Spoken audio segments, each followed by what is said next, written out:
Hello, everyone. Welcome. I think you're not going to like the side I'm on. I know. Okay, welcome, everybody. It is Monday night. It's time for Revolutionary Change. I'm Jen Perelman. I'm Peter Hager, and now I'm on the right side. Correct. How's Actually, it makes sense that I'm on the left. Well, yeah, I'm more right than you're left. Or wait, no. Well, what do you? Well, whatever. Yeah. Whatever makes sense. Hope you're all doing well. Smash that like button. Welcome to the Monday night edition. We obviously have a lot of things to cover this evening. We are going to be joined by fellow revolutionary of Revolutionary Blackout Net. Is it Revolutionary Blackout Network? Blackout Network, yeah. Jay Buffont will be here with us at the top of the hour. So make sure you stick around. Hope you all had a great weekend. I actually didn't even get a chance to talk about the fact that my Giants actually won an incredible football game against the Eagles, whereas your team just could not hold the lead again and is now heading for the lottery. Enjoy that. There isn't going to be much positive to talk about this evening, so I figured I would just get that out of the way. So you thought that breaking my heart about my ever-failing team would be a good way to start the show? Like, the only way that you're ever going to get anywhere is if there's just a complete drop off, and you gotta get some high draft picks, and you need a better owner. No, well, yes, that's the problem. They could get it. We have an ownership problem. We've had an ownership problem since Joe Robbie. Quite honestly, we have not been under good ownership since then, and we've had, I don't know, 12 coaches in 15 years or something ridiculous like that. Like, you can't build a team without a consistent coach that you actually give the power to build a team. Yeah, if true. You don't do that, then it's all just for show, right? Like, doesn't matter. Just saying. But yes, let's start with my pathetic team. Who am I supposed to be, Travers? You're going to have to specify on that one, because I get a lot of different suggestions as to who I look like or who I'm supposed to be. All Steve Buscemi characters. Although you could do Con Air. You would have to just do something. You'd have to wear a wig, but you could do Con Air. Wear a convict suit. One girl, I drove through 3 states wearing her head as a hat. Yeah, see, he was so good in that. Like that. Yeah. Well, he's good in anything he does. Yeah, he is. He's one of those New York actors that really knows his shit and knows exactly how to make it work. I mean, some are really, really good, and he happens to be one of those really, really good actors. But with that said, we obviously have a lot of things to get to this evening. Yeah. I don't think there is any more. I know that you probably have a lot of rage going on right now. So I don't know if we should start there or build up to that. So we could go, I was thinking, if you want to start. Well, I wasn't going to start with Saleh. I was actually going to start with the travesty. I mean, listen. The Nobel Prize. The Nobel Prize is something that I don't know if you guys know about Charles Nobel or what his history is, but let's just say that it's not very flattering. So to say that the whole concept of the idea of a Peace Prize has changed quite a bit since Teddy Roosevelt won it back in 1905, I think it was, or 1907, I believe. There have been some real travesties over the years in terms of those that have received the Nobel Prize. The most notable in what would be considered recent history was giving it to Kissinger back in 1973. And in what was still a war in Southeast Asia going on. The war in Vietnam had ended, but the war in Laos and Cambodia had not.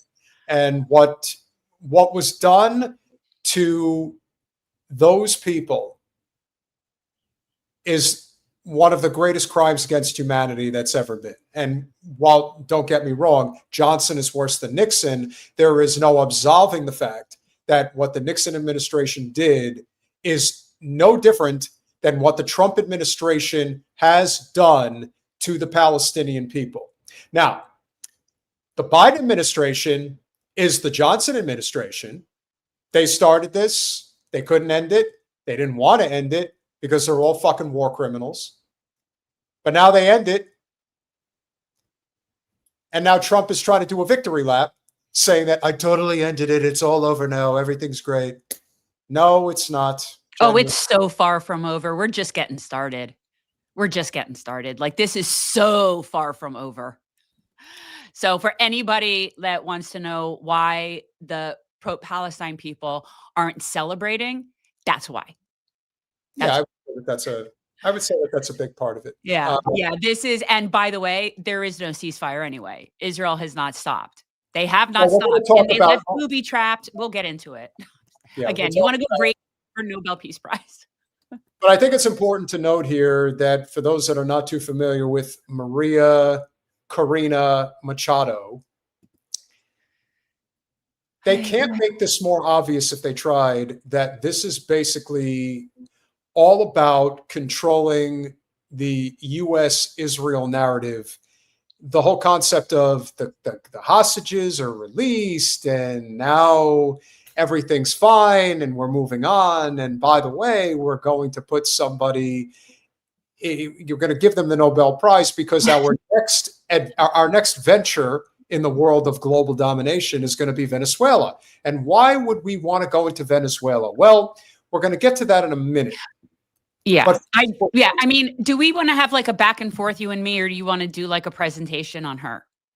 Well, we're going to start with this Nobel Prize win. I think that in general that we are now at the point where it's obvious. It was honestly Kissinger winning. It was that's pretty much a done deal. Like we could see that it's bullshit, but Obama, this lady, and by the way, to me, she's just Guaido too.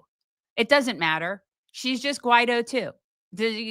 Why even don't name the food. Don't name the food. Well, here's what the Nobel winning elect had to say about receiving this highly prestigious award. Después de 15 años que Hugo Chávez rompió relaciones diplomáticas con Israel a causa del conflicto palestino-israelí, ¿cuál es tu posición respecto al restablecimiento de las relaciones diplomáticas plenas entre Venezuela e Israel? ¿Considerarías abrir la embajada venezolana en Jerusalén? No, desde luego, y lo hemos dicho muchas veces. Creemos que las relaciones entre Venezuela e Israel son históricas y necesitamos retomarlas de una manera franca, transparente, que podamos además favorecernos de tanto que puede aportar Israel.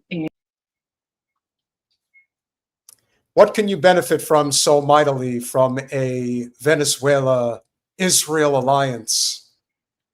You hand the Nobel Prize to a person who is advocating for the state of Israel. Now, I don't know about you, but this doesn't look good.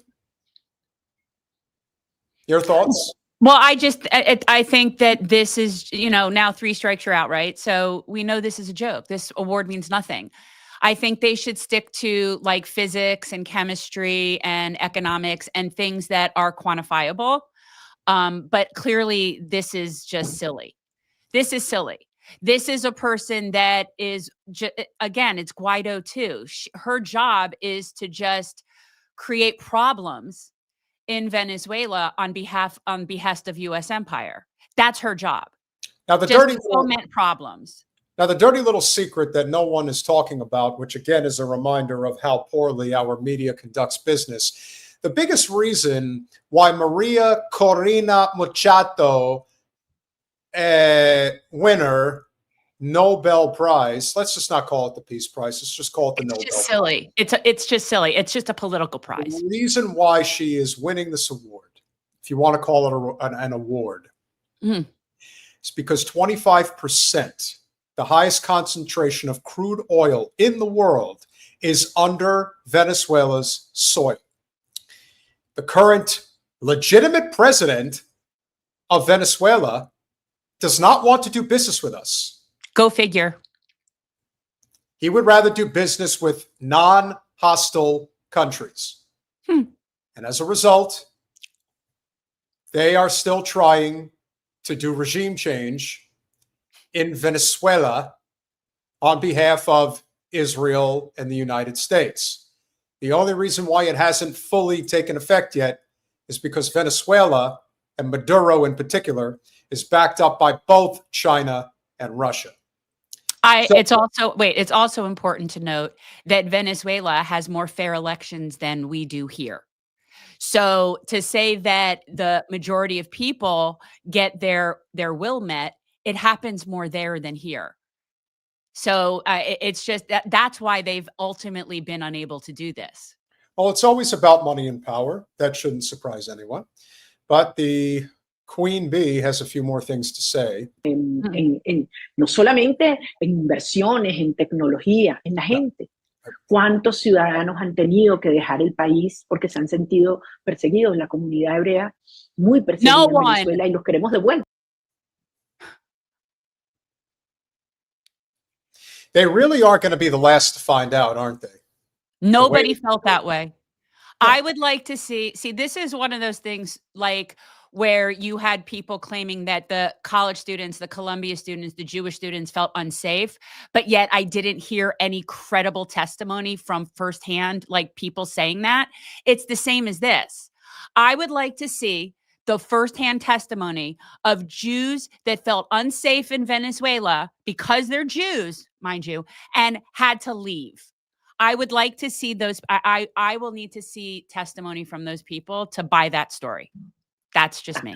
Contribuyendo a construir esa Venezuela que va a ser el hub energético de las Américas, que va a ser una nación segura, donde se va a respetar la ley, donde vamos a ejercer soberanía sobre todo nuestro territorio y donde se van a restablecer relaciones con todas las democracias de Occidente, en relaciones de mutuo respeto, pero siempre para favorecer el interés superior de los venezolanos. No, you are trying to exercise the interests of the ruling class. And the interest of the ruling class is to control that crude oil that is under Venezuela's soil. It's the largest oil supply in the world, even bigger than the Middle East. It's trillions upon trillions of dollars. And we want to control it. And she is a puppet that will do our bidding. Yeah. Maduro is not. Hence Guaido too. Like, I'm not even going to bother knowing her name because quite honestly, it doesn't matter. It's irrelevant. No. She'll be like, just like you won't remember Guaido, right? Like these are just tools that we're just sticking and inserting in places. She just happens to be more appealing. Now, I want you all to see just how well received this former congresswoman actually was in the Venezuela parliament. Not that well. Wait, when was this video from? Is this current? No. Okay, so a little while ago. This is with Hugo Chavez. Oh, okay. ¿Cómo puede usted hablar de que respeta al sector privado en Venezuela cuando se ha dedicado a expropiar, que es robar? Cuando se ha dedicado a insultar, sí, las propiedades de empresarios, comerciantes, hasta pequeños posadas a quienes ni siquiera se le han resarcido su propiedad. And the one thing you have to understand about vulture capitalists is that whenever they get too big for their britches and they start doing things that completely disrupt local economy, they completely disrupt the environment. Again, there's layers to it. But there are countries around the world that if the capitalists go too far, they will be made an example of. And in this case, Hugo Chavez did make an example of these not for the people of Venezuela capitalists. And so her claims are, let's just say, exaggerated. But Chavez has a few things to say. Dígale la verdad a Venezuela. Aquí hay una Venezuela decente que quiere una transformación profunda. Y que es el momento de enfrentar con seriedad y con responsabilidad este desafío histórico que tenemos por delante. El tiempo se les acabó. Es el momento de una nueva Venezuela. Sí, acepte el debate, presidente. Bien. Yo primero le sugiero que gane las primarias, ¿verdad? Gane usted las primarias. Es lo primero que tiene que hacer. Porque está fuera de ranking para debatir conmigo. Está fuera de ranking. Lo lamento mucho. Lo lamento mucho. Pero esa es la verdad. Ya que usted me llamó hasta ladrón, así me llamó ladrón delante del país, no la voy yo a ofender. Águila no caza mosca, diputada. Wait, translate that, because some people are just listening. An eagle doesn't hunt flies, Congresswoman. And you know that stung. And that entire congregation seemed to be on the side of President Chavez and not her side. So as you can see,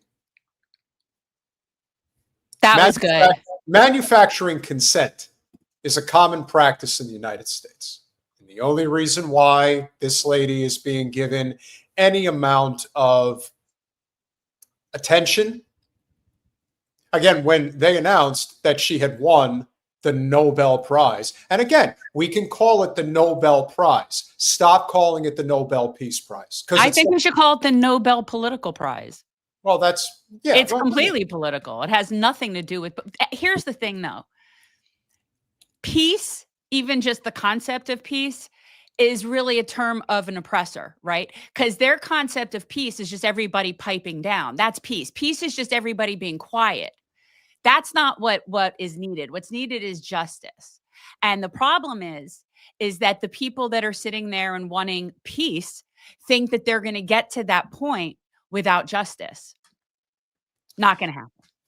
So peace is sort of one of those words that's just used by people to keep people oppressed anyway. So we should just call it the Nobel Political Prize. That's also why I appreciate the fact that they're doing this. I think that we should all be appreciative of the fact that they are going to this length to be this exposed, to show their entire ass regarding how they view peace, the people. They don't care. No, it's silly. It's really kind of like an Oscar. Well, yeah. I mean, the people would get Oscars because they felt sorry for them. I mean, listen, we've seen people win awards that they had no business winning. Of course, but even when it is deserved, it's irrelevant.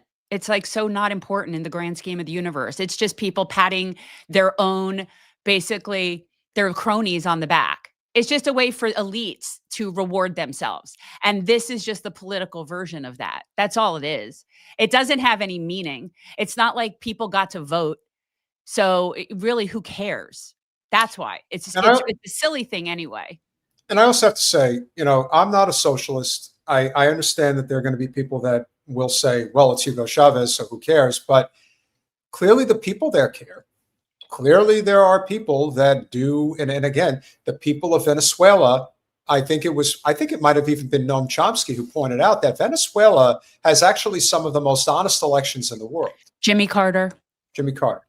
So if the problem here is anything, it's just a clear example of when you want to know why capitalism is a failure as an ideology, you need only look in Venezuela, because it's not about the people, it's not about the environment, it's not about the economy, it's about the resources. And Venezuela has a lot of them. And we want them because we're going to dredge up the entire world if we allow the people in charge to do it. If we don't change, then look out. It's going to get pretty bad. And that's also why everything is being done on the cover of, well, we're trying to get rid of the cartels, and that's what the problem is. Do you realize that the only reason why cartels exist, period, is because we have a drug war, and we've had it since the 1970s? That's the only reason.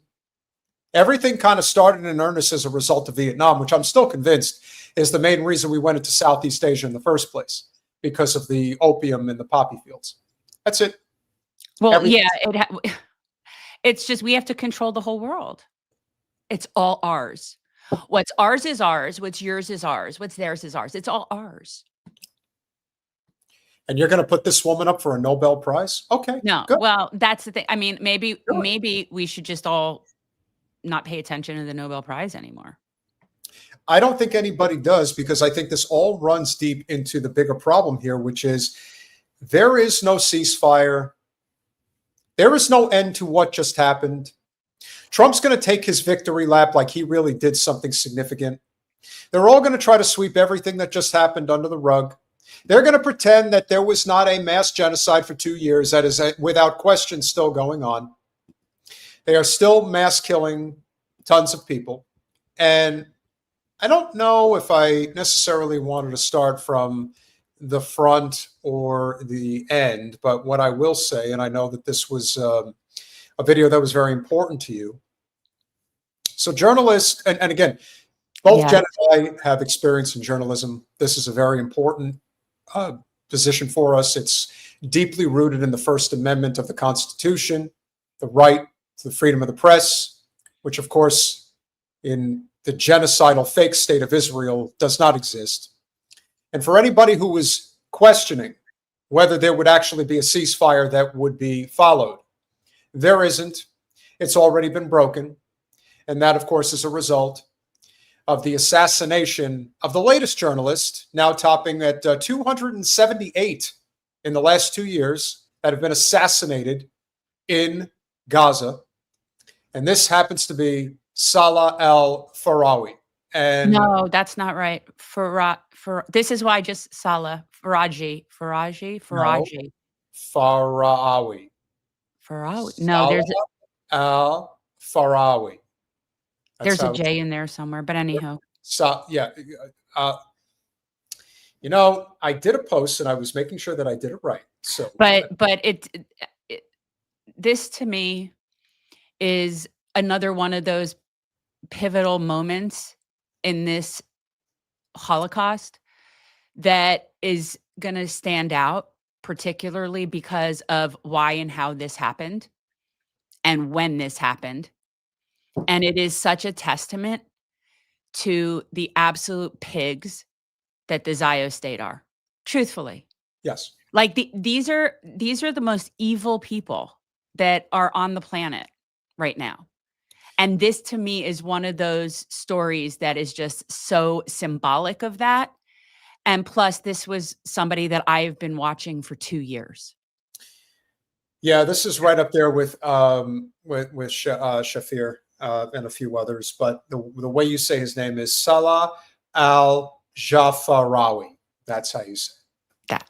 So, Colin, I want to pull up the tweet because I want to actually, you know what? I think it makes sense to play this compilation clip first. And then I'm going to show you guys the reaction of the Zion Nazis when it was discovered that this man was assassinated after the ceasefire had been agreed to. So here is the compilation video that you sent over to me. الله يعطيكم العافية جميعا من قلب شمال قطاع غزة مع التوصل إلى وقف إطلاق النار وانتهاء هذه الحرب، حرب الإبادة وحرب الهمجية والبنوتة ودهياني أصورها. لابد من كلمة شكر. كلمة الشكر هذه لكل الأشخاص اللي وقفت مع القضية الفلسطينية طوال السنوات الفائتة، خصوصا في سنتي الحرب. كثير ناس كانت واقفة بقلب ورب، قاطعت وساندت ودعمت بالمظاهرات وبالاعتصامات وبالاحتجاجات وبكل طريقة بتقدر تدعم فيها. فلازم من قلب غزة نوجه لهم رسالة شكر ورسالة امتنان. والله يعطيكم ألف عافية، وانتم كان لكم دور أساسي في انتهاء هذه الحرب. ما حد يستقل من نفسه. لما احنا قلنا لكم انكم انتم حتكونوا بصمة في هذه الحرب، فعلا كنتوا بصمة. فرق كرة القدم اللي كان لها دور جدا كبير في إيصال الرسالة، أسطول الحرية، أسطول الصمود. One thing I want to point out here that he just mentioned, I know you guys, I would imagine just about every one of you cannot read Arabic, and obviously the text is relatively small. However, there was one thing that Saleh just mentioned, which I thought was very important. And this gets back to what we had discussed recently about FIFA and how they are not banning Israel from participating in the World Cup next year here in the United States. Shocking. However, the other thing that isn't often mentioned enough is, do you know how many Palestinian footballers have been mass murdered? Yeah. It's like almost 500. Yeah. It's like there's only one left or something like that. Yeah. From their, They killed all their athletes. They killed their artists. They killed their doctors, their professors, their journalists. Mm-hmm. Continue. كثير من الممثلين والمغنيين والمشاهير على مستوى الوطن العربي وعلى مستوى العالم، شكرا لكل شخص ساند ودعم القضية الفلسطينية بأي شكل. ورسالة جدا مهمة، صح الحرب انتهت، لكن ضلكم مع غزة، ابقوا مع غزة دائما، لأنه غزة محتاجة لصوتكم خصوصا في المرحلة القادمة. الحرب العسكرية انتهت، لكن في حروب كثير ستتكشف خلال الأيام القادمة. فضلكم موجودين مع غزة، وإحنا أصحاب هذه الأرض، إحنا إلنا الحق في الحياة على هذه الأرض، وإن شاء Let it finish, please. Just look at that line. We are the rightful owners of this land. And they are. احنا لنا الحق في الحياة على هذه الأرض، وإن شاء الله حنضل موجودين على هذه الأرض وحنعمرها وحنرجعها أحسن من قبل. تحياتي لكم جميعا من قلب شمال قطاع غزة، صالح الجعفراوي. All right, so let us be very clear for people who don't know. I mean, I know a lot of the people in our chat know that Saleh, you could take it out. Saleh was not killed in this genocide over the past 2 years. He wasn't killed because a bomb dropped on him, or that didn't happen to him during the past 2 years. He was assassinated. He was murdered by the state of Israel after the fact via their gang thugs that are traitors to their own people that are in Gaza. So he was kidnapped, he was tortured, and he was shot 7 times. Yeah. Now, this is also going to show you how much Saleh was revered by his own people. This was right after the ceasefire was declared official.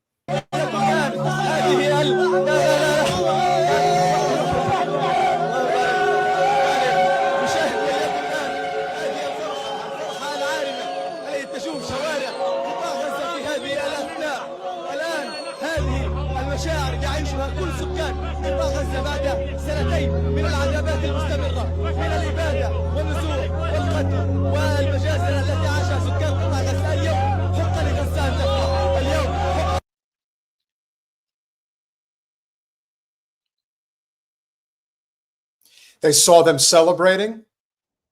And Jen, can you briefly talk about the Israel rule for the Palestinians about celebrating any of their hostages being returned? Yeah, no, they were notified, warned that they were not to exhibit any celebration or any happiness over their hostages being released from Israel. They weren't allowed to demonstrate any sort of happiness or celebration. Yeah. Yeah. Even though some of the people that Israel released are people that had been there with life sentences. And then, of course, the majority of people which never even were charged with anything, including children. So, yeah. And they're not allowed to be happy about that. Apparently, some of the videos that have been circulating regarding the Israeli hostages being freed and being emotionally received by their families, the one thing that really cuts deep, everything that they do is a reminder of their supremacist ideology, the way that they hold certain people up on pedestals and degrade and demean others. There is a beautiful video that shows how quickly the Palestinians, with what little they have, are able to rebuild what they lost, however minimal it may be. And when they're doing such and creating good for the world, Israel has to remind you all of how inhumane and unjust they really are. And I worry that these images will be fleeting because I'm not convinced that any of this is over. No. This is an example. Well, can we get into that also in a bit? Because we need to talk about that. Yeah, none of this is over. There is no ceasefire. That's a silly thing. That's like saying there's peace now. Well, I do want to play that, but I also I want people to see this is only coming from one Zion-Nazi. And I believe that this is the tweet I asked you for, Colin, because I can't see it, but I'm assuming that this is the one that I sent you. Yes. Okay. So it's one thing to kill another journalist. It's another thing entirely to gleefully celebrate his assassination. I mean, we must end this relationship with them. It's not a relationship. It's us. Okay. Well, we must end the control that the Zion Nazis have over our country. We need to end the Zionist state. That's correct. Zoran Mamdani's wife is praising Hamas propagandist Saleh Al Jafarawi, also known as Mr. F around and find out. That's what they named him. That's the nickname that you give this guy. The man that's walking around rescuing cats. Yeah. The guy walking around with a press vest on. Yeah. Because he's very dangerous. Those press guys, let me tell you, they are liable to start shooting people. Now, I don't know who this Neria Krause is. I know she's an Ashkenazi. That's a great one. Let's get that trending, guys. Oh, I'm so disgusted. Because all of these waspy looking types that are Zionazis, they're Ashkenazis. So let's make that stick. Who campaigned for Hamas. According to reports, he was killed in Gaza by Palestinians that oppose Hamas. Is that the story you're going with? That's the story you're going with? You know what they're doing. They're going to start to stir up this perception among, do not fall for this, that, oh, this is just Hamas and rival gangs, and this is just because they live lawless. And no, this is sort of like this paramilitary that's on the payroll of Israel that they've just always had in there. These are people that are traitors to their own people. Now, I will say I did get one positive little news in this, is that one of the people responsible for murdering Saleh is now in the hands of the people that should do what they want to do with him. He is now going to get what he has coming to him, because apparently traitors don't do very well amongst their people. I would think that traitors wouldn't do very well amongst any people. But well, only amongst other traitors, right? So, yeah. So one of the people is now with, let's just say, the people that will deal with him. Yeah. They'll deal with it in-house. They're going to go medieval on his ass. Well, what I'm saying is that, yeah. So who knows? Maybe they'll end up getting their hands on the rest of that gang that went after him. But these are not rival gangs with Hamas. This is not political, other than Israel paying people to do this shit. And by the way, can I just say that one of the biggest cuck bitches out there in all of social media, Dave Rubin, who is such a colossal, I'd like to use the FAG word because that's just my old school Irish side that just likes to use derogatory terms to describe individuals I don't like. And he happens to be one who just completely shits on the gay community, even though he is gay. Talk about self-loathing. Here's a guy who is a very proud Zion-Nazi and couldn't be more gleeful in talking about this journalist's assassination and the way that they just throw these people under the bus. But Dave Rubin is a coward because he blocked us on social media. You see, he tried to come after Jen a handful of times. And it's always funny, like a typical Zion-Nazi, a typical Ashkenazi, because that's what Dave Rubin is, always likes to dish it, but can never take it. He is the classic example of a cuck bitch because he doesn't have it in him to actually stand on any merit. He never could. This is why Jen and I have a certain amount of sympathy for Cenk, because you can't anticipate that people are going to turn out this way, that they're going to use your platform to grow their brand and then leave and then use it to their advantage to make a lot of money. Now, I would say Dave Rubin is the most guilty of all those people that came and went from the Young Turks. I didn't even know that's where he came from. So that's news to me. Why are we talking about Dave Rubin? I'm talking about Dave Rubin because he's an example, a prime example of the Ashkenazis that are out there celebrating yet another journalist's assassination.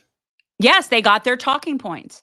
They got their papers. They have to get in line. So the narrative is now going to be that there's rival gangs and that he was killed by one of those. So they have to now be promoting that narrative. They all got their talking points. Even though there's no proof. This is all made up shit. There is no such thing. How could there be proof? gangs. There's nobody to verify anything. They got rid of all the people that would do that. And I got to say, and for those that are always going to talk about the rival gangs and the problems in the inner cities and in neighborhoods of color in the United States, let me assure you of one thing that I have learned over the last couple of years. If there is a religion that does everything in its power not to preach violence, it's Islam. That's Yes. bad. Yes. It's the way that the Westerners go about trying to get them to fight back. And what's always amazing is that the ones that are doing the most antagonizing are the ones that wouldn't last 5 seconds in an actual fight. You see, this is the whole concept about attacking women and children, because that's all they're capable of doing. They're not actually capable of fighting somebody like me, because I'd fucking kill them. I would take on 5 of them at once if I had to. I don't give a fuck. People like them shouldn't be living, as far as I'm concerned, because they're a stain on humanity. They are the blackest stain on humanity in the 21st century. And we could probably go back further if you really wanted to. But they're doing everything in their power to make sure that Jews are hated all over the world, because that is the only way Zionism continues to exist. It's amazing. They're simultaneously attacking Judaism and Islam and pitting it against each other. So I was thinking about something that was really interesting. And I'm trying to, it's like so hard to wrap your head around what's been going on in Gaza for 2 years in terms of what that would be like here, like to even wrap my head around what that would be like. And when I think about if where I was bombed and starved and just massacred like that, people would be turning on each other and killing each other like it was Night of the Living Dead here. And what I have noticed in Gaza for the past 2 years is I haven't seen any of that. I haven't seen any of them turning on each other.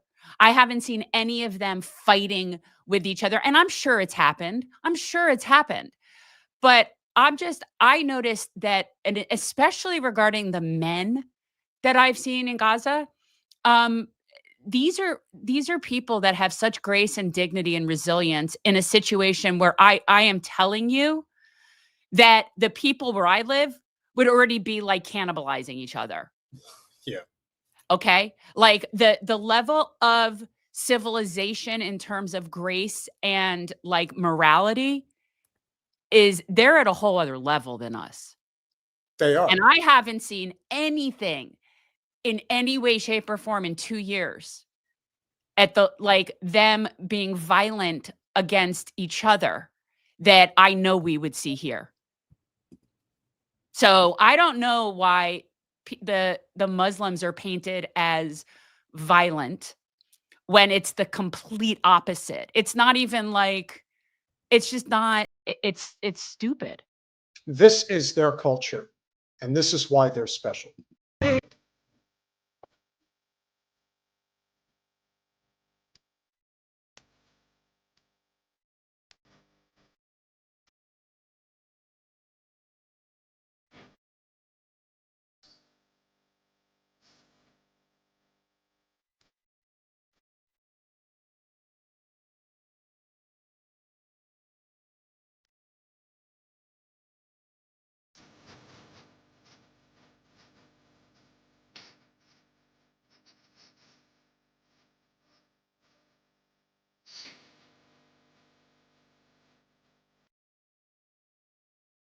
Amazing. I'm telling you, if what happened to them happened where I am, you would no. People be No. offing themselves. Oh yeah, no. People would people here just do not have the fortitude. We just don't. I that's just a whole other level. But look at how beautiful and simple that is. It's To me- just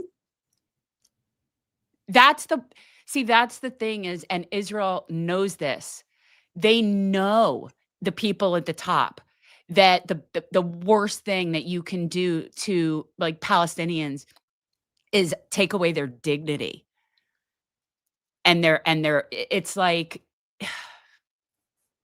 that they know that. That's why they do it the way they do it. It isn't just to kill them. It isn't just to kill them. It's to dehumanize them and demean them and strip them of all dignity, because they know that Palestinians are proud of who they are, and then they should be. Like, they know that's important to them. One of the last things things, want to hurt people. Yeah, one of the last things that Saleh said was that this is our land, and it is their land. And I'm sure when they heard that, that's another trigger point for them, where it's like, okay, we got to shut them up. It's like everything.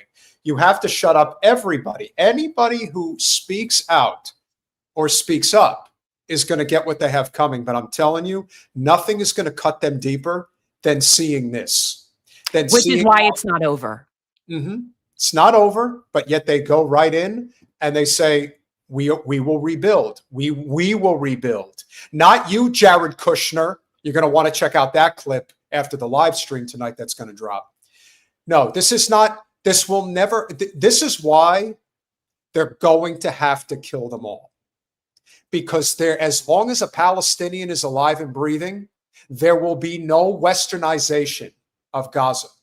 It will not happen. You'll have to kill them all. And they're prepared to. Well, that's the plan, but not until they torture them first. On the home front, we have to deal with the worst of the worst, because when you lose control of the narrative, and you lose control of the narrative over the people, and the people are rejecting what you're selling, and then you feel that it has never been necessary to, we'll just say, mitigate some of the capitalist shortcomings. No, let's just let them run roughshod and turn it into fascism. And that is what you now have, the merging of the corporate state, where you have Zionist billionaires like Larry Ellison, who are going to buy up every media company if they can. Because why not? Who the hell's going to stop him?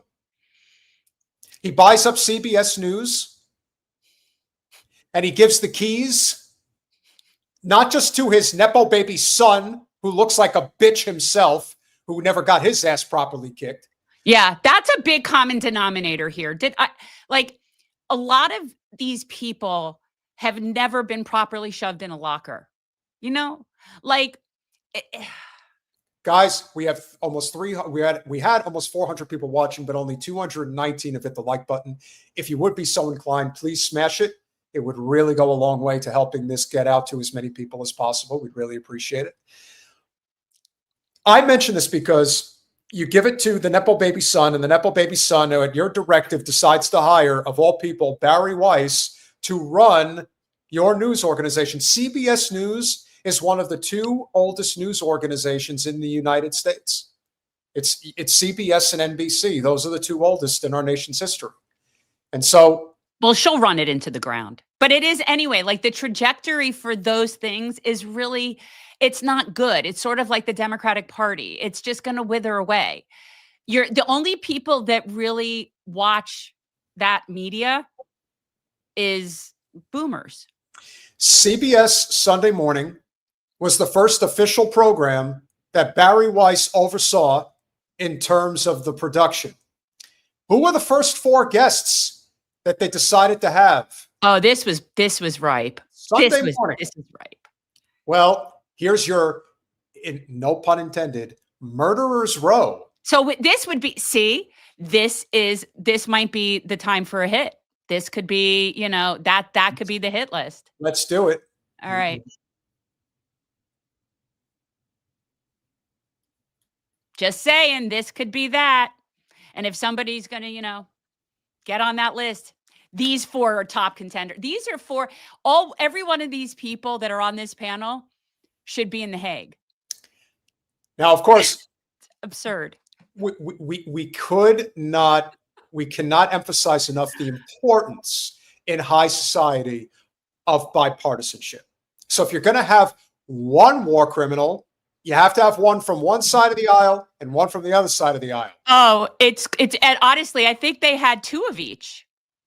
They had two of each. On the shit lib side, you had Tony Blinken and Hillary Clinton. And Hillary. And on the neocon side, you had Mike Pompeo and Condoleezza Rice. Now, This. you're not going to get there. But here's what the Palestinians could start to do. They've got to Wait, start stop to it for a second. recognize. Wait, stop it. We need to preface what she's saying because this isn't just the panel. What we're talking about is specifically Condoleezza's comment on this panel, and back it up because I don't think people. So they're asking her what should the Palestinians do?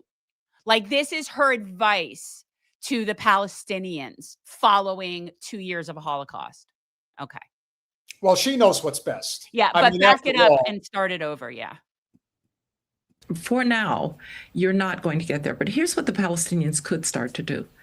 They've got to start to recognize that Israel is going to exist and it's going to be a part of this Middle East. Are you sure about that? That sounds like a challenge. Yeah. Yeah. Challenge accepted, bitch. No. And of course, where is she doing it from? Just look at her background, ladies and gentlemen. The Stanford grad with all of the wonderful bookshelf casings and footballs autographed and the golf bag, because of course the golf bag is in the shot as well. These are elitist, over the hill war criminals that never got just due. But she's not alone. I believe somebody makes an appearance on this panel. Well, That there's means for them. change the lessons that you teach your kids. Yes. Wait. So the Palestinians need to change the lessons. Let it play because I feel like it's hard for people to follow when you stop it. But we'll do it afterwards. East. And that means change the lessons that you teach your kids about the state of Israel. Stop putting up maps that the state of Israel doesn't exist. It doesn't exist. It's just fake. It's a You fiction. made it up. There is video of President Truman saying the state of Palestine. You made this up. Yeah, And but then God- one would say more than 40% of the world's borders were created by, Britain and France, and the white people made it up. So that's just the case for everything. But just let it play. But the thing with Hillary, I just have to point out with the head nod. Ugh. You're doing good, Condi. Just as I expected you to. Yeah, stay in line. Well, because go ahead. Create another generation of Palestinians who believe that somehow the resistance is the way to peace and security. Oh, but it is. Okay, first of all, and I do not like to comment on the physical. I really don't. But am I hallucinating, or does Hillary Clinton have like a Carol Brady hairdo going? I was just going to say, she looks like she's got a wig on. I mean, Well, no, it's just it's like Florence Henderson. yeah, the fact of the matter is they're so late to the game. They're so far behind at this point. They think that this is a question of the Palestinians getting their mind right. Right. That's gonna solve it. The entire world is against you. They hate you. Both of you. And what's so interesting is look at the prime example. So on the left, you have a Democrat that was Secretary of State. And on the right, you have a Republican that was Secretary of State. And they could not be more in lockstep with each other. What does that tell you? Oh, yeah. Hillary gets in there and she's like, hey, listen, if Condi can do Afghanistan and Iraq, I can do Libya and Syria. Right. Hey, right. you're not doing it all by yourself, girl. I'm getting in on the fun. And they're all in it together. That's why I've always said, you think Nancy Pelosi and Mitch McConnell hate each other? They all go down into a private cellar in the Capitol and have a nice fucking laugh at how stupid this country is. Can you believe? Is there more?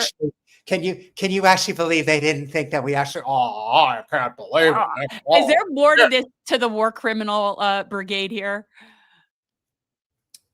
What I see here is is there more of the video? Like, is no, it done? that's it. Okay. That's it. But, well, I actually sent Colin 2 clips, but I think one was just slightly longer. But it's basically the same thing. It's this idea of you must obey. You must listen to what we say. You must teach the Palestinians how to get their mind right. This is like 1984 all over again. This is a thought crime. You are not allowed to think of Israel as anything other than a benevolent state. Yeah. Zio bunch. Zio bunch. Thank you. Thank you, Josie. This is what it is. That you brought up an excellent point. I usually do. See, I can't even give Jen a compliment without her getting a smart mouth about it. That's what happens when you take a couple of hits. I had to, because otherwise I think I'd be shaking looking at these two. Yes, these things are not coincidental.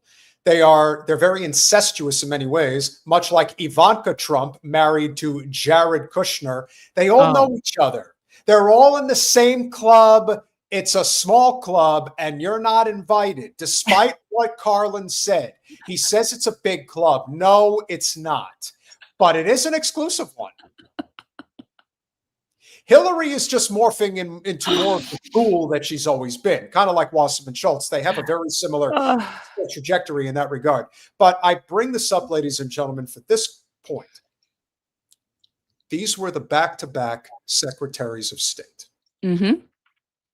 Two administrations that the powers that be tried to convince you were significantly different from one another. Hope and change, right? Yeah, you got your hope and change. You hoped and you didn't get the change. You hoped and nothing changed. No. This is what you got. If you don't, this is no different than people who are bitching and complaining about Mike Johnson. If you don't have Mike Johnson, you have Hakeem Jeffries. I saw people complaining on our clip about us going after Katie Porter. Do you forget that Butch Ware is running for governor of California? Oh, that's right. You didn't even bother to look. You got too caught up in your Team Blue bullshit. You can't go after, we can't even go after a Democratic frontrunner in a blue state. You can't even do that. Are you done with these two ghouls? Seriously, do I have to keep looking at them? Thank you. It's like you're killing me. This is why we keep trying to emphasize that no matter how you vote, if you vote within the two-party system, at the highest levels, you're always going to get this. At the local level, there's decisions that could be made. You can choose to support a Democrat or Republican who may be running for city council that doesn't take any corporate money. But the higher up the ladder you go, the closer you're going to get to people like Condoleezza Rice and Hillary Clinton. It's all the same. All of it. And I just think it's so interesting that somebody like Bari Weiss, while somehow she thinks that this is really educational programming, and it is, it's educating people into the entire facade of the whole thing. Into what to avoid. Oh, absolutely. Yeah. So she will run it into the ground. Like she will be to that what DWS was to the DNC, right? Like she's going to, like, she's not capable. You know what I'm saying? She's just not capable of this job. And part of the reason why the Zio state is going to fail, if we're being honest here, there's a really good reason. Because it is run by global elites, tech elites, and you're also dealing with the fact that you're dealing with Zionist Jews in most cases. And what does that usually include? Well, you've got two things. You've got the victim mentality. Everything is everybody else's fault but mine. And then you add in the billionaire elite class component, which is no one will ever tell you that you're wrong. Everyone that you surround yourself with in your orbit is always feasting. When people are complaining about Trump always wants kiss asses around, what in the flying fuck do you think people like Jeff Bezos and Bill Gates and Larry Ellison want around them? They want people even worse than Trump. Trump wants the lip service. These motherfuckers like Larry Ellison, they want people to put words into action and do sadistic things to further their cause. Because again, these people think they run the world. And you know what? In many ways they do. And if you control the banking system, as a lot of Zionist Jews happen to do, then that's the way it's going to be. And when you talk about systemic racism, where do you think it comes from? It comes from people like them. They're the ones who make the decision. That's a blockbusting line. That's a red line. That's the way it's going to be in this particular community. And you think that you can't think about what went on for several years under the first Trump administration, where everybody got hot dogging about let's cancel everybody who doesn't say or think the way that we do. Where in the fuck do you think that came from? You think that came from some blue-haired moron that's drinking lives out of a cafe in Brooklyn? You think that's who came up with it? No, it comes all the way at the top, and then they push it down into areas like that, and they have their foot soldiers who do the same fucking thing. Because they all want to be special. They all want to feel appreciated. And it's the same thing with these jack-off motherfuckers that are still up Trump's ass. You know who they are. You know every last one of them. You know who Zio Barbie is. Nora Burr, Gunther Riegelman, Dave Rubin, Ben Shapiro. I can go on and on. You know who they are. They all suck. They're all selling out this country. And we're trying to do our part to make sure that that doesn't happen. Now, we may be small, but we are mighty, and we are growing. If you're enjoying this conversation so far, which we hope you are, please go over to patreon.com/revolutionary change for as little as $5 a month. You can become a supporter of our small but mighty and growing channel. And we have had some super chats already come in this evening. Jim Talib, thank you so much for the $5. We really appreciate the super sticker. JG with the $2 with liberty and justice for oil. That's true. Facts. Unfortunate, but true. Piano Man, always a pleasure. Thank you so much for the $10 super sticker. Really appreciate it. Charlie Thompson with the $2. Judaism won't be trusted until it's inclusive, like, I'm guessing that's Christianity is what you're implying.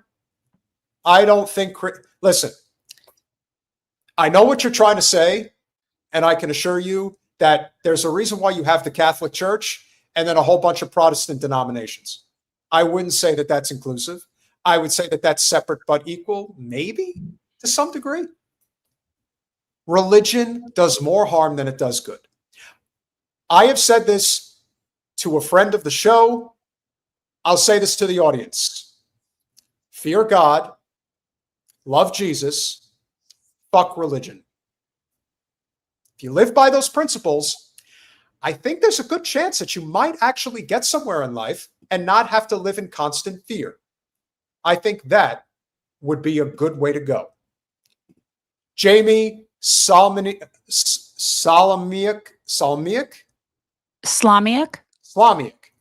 It's good to see you, Jamie. Thank you for checking in with the $5. Another regime change under false pretenses. How excited I am to add another stamp on my passport. I'm so tired of winning. You're totally tired of winning because winning is great. And you know how we win? We blow them all to smithereens. That's winning. Believe me, really great winning. Thank you so much for the support. And Dave Howley with the new membership. Thank you so much for becoming a YouTube member. Really appreciate you being here. And so again, if you are so inclined, we ask that each and every one of you, if you can, there's a lot of different ways to contribute. But Jen, it looks like you removed something from over your shoulder. We can't have that. We have to show people. What? I didn't remove anything. What are you talking about? We need to show people how they can also get involved with the PAC. I didn't remove it. Colin probably did, because every time we put something up, my head is in it. So every time you play something, I'm up in it. So maybe Colin took it down. I don't know. It'll come back.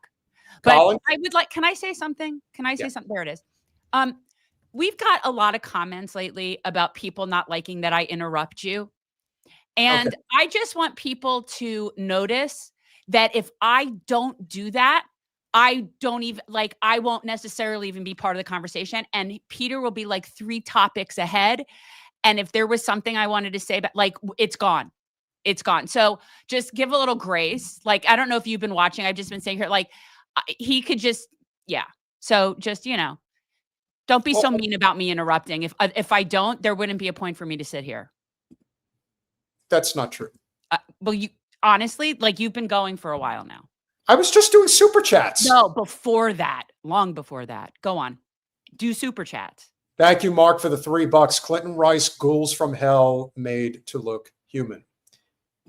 Well, they're trying. It's not working. But that's where we're at. Rach, please message Jay. Find out what's going on. And you're fine, Jen. I know. But I'm just putting that out there to the people that refer to me as insufferable and think Peter should do the show alone, which is why we do. I mean, that's not why we do Saturday nights. Is I don't really want to do a third night. But yeah, I'm just saying, like, I understand that might be frustrating. Sometimes it is, but it's just the way it is. Well, here's a little comedy for you guys. You know how we talked about the Zios are just completely emasculated men for the most part? Well, here's one that proves the case. Here's my evidence, Your Honor. The meatball, get the thing you're hanging there all day. Oh. You're better than me. Wait, that's dead. You're not. I'm a father. I can think. Yeah, you are not better than me at all. Yeah, I'll teach you. That's I can watch that. Oh my God. Colin, that's bad. Now, for those of you wondering, if you can't see, that is actually a younger Ben Shapiro. Ben had just come out of his pull-up diapers and decided. I think it's high school, baby. It's high school. Yeah, no, and you can't really hear the audio very good, but he's clearly saying he knows, like he's asserting himself, and he hits the punching bag and he hits him in the face. Well, Ben. Well, the thing you have to remember about Ben Shapiro is that he's been looking for his testicles for a long time, and he thought he would find them by punching a punching bag. And then he remembered that, oh, I don't have any, and the bag has more than me. Wait. I agree with Travers. We got to watch that again. And guys, like, this is something that should be on a loop with entertaining music. Like, that would be, oh, yeah, please play it again. Well, get the thing you're hanging there all day. You're higher than me. You're better than me. Yeah, well, I can miss you. You're not. I'm a father. I can think. Yeah, you are not better than me at all. Yeah, I'll teach you.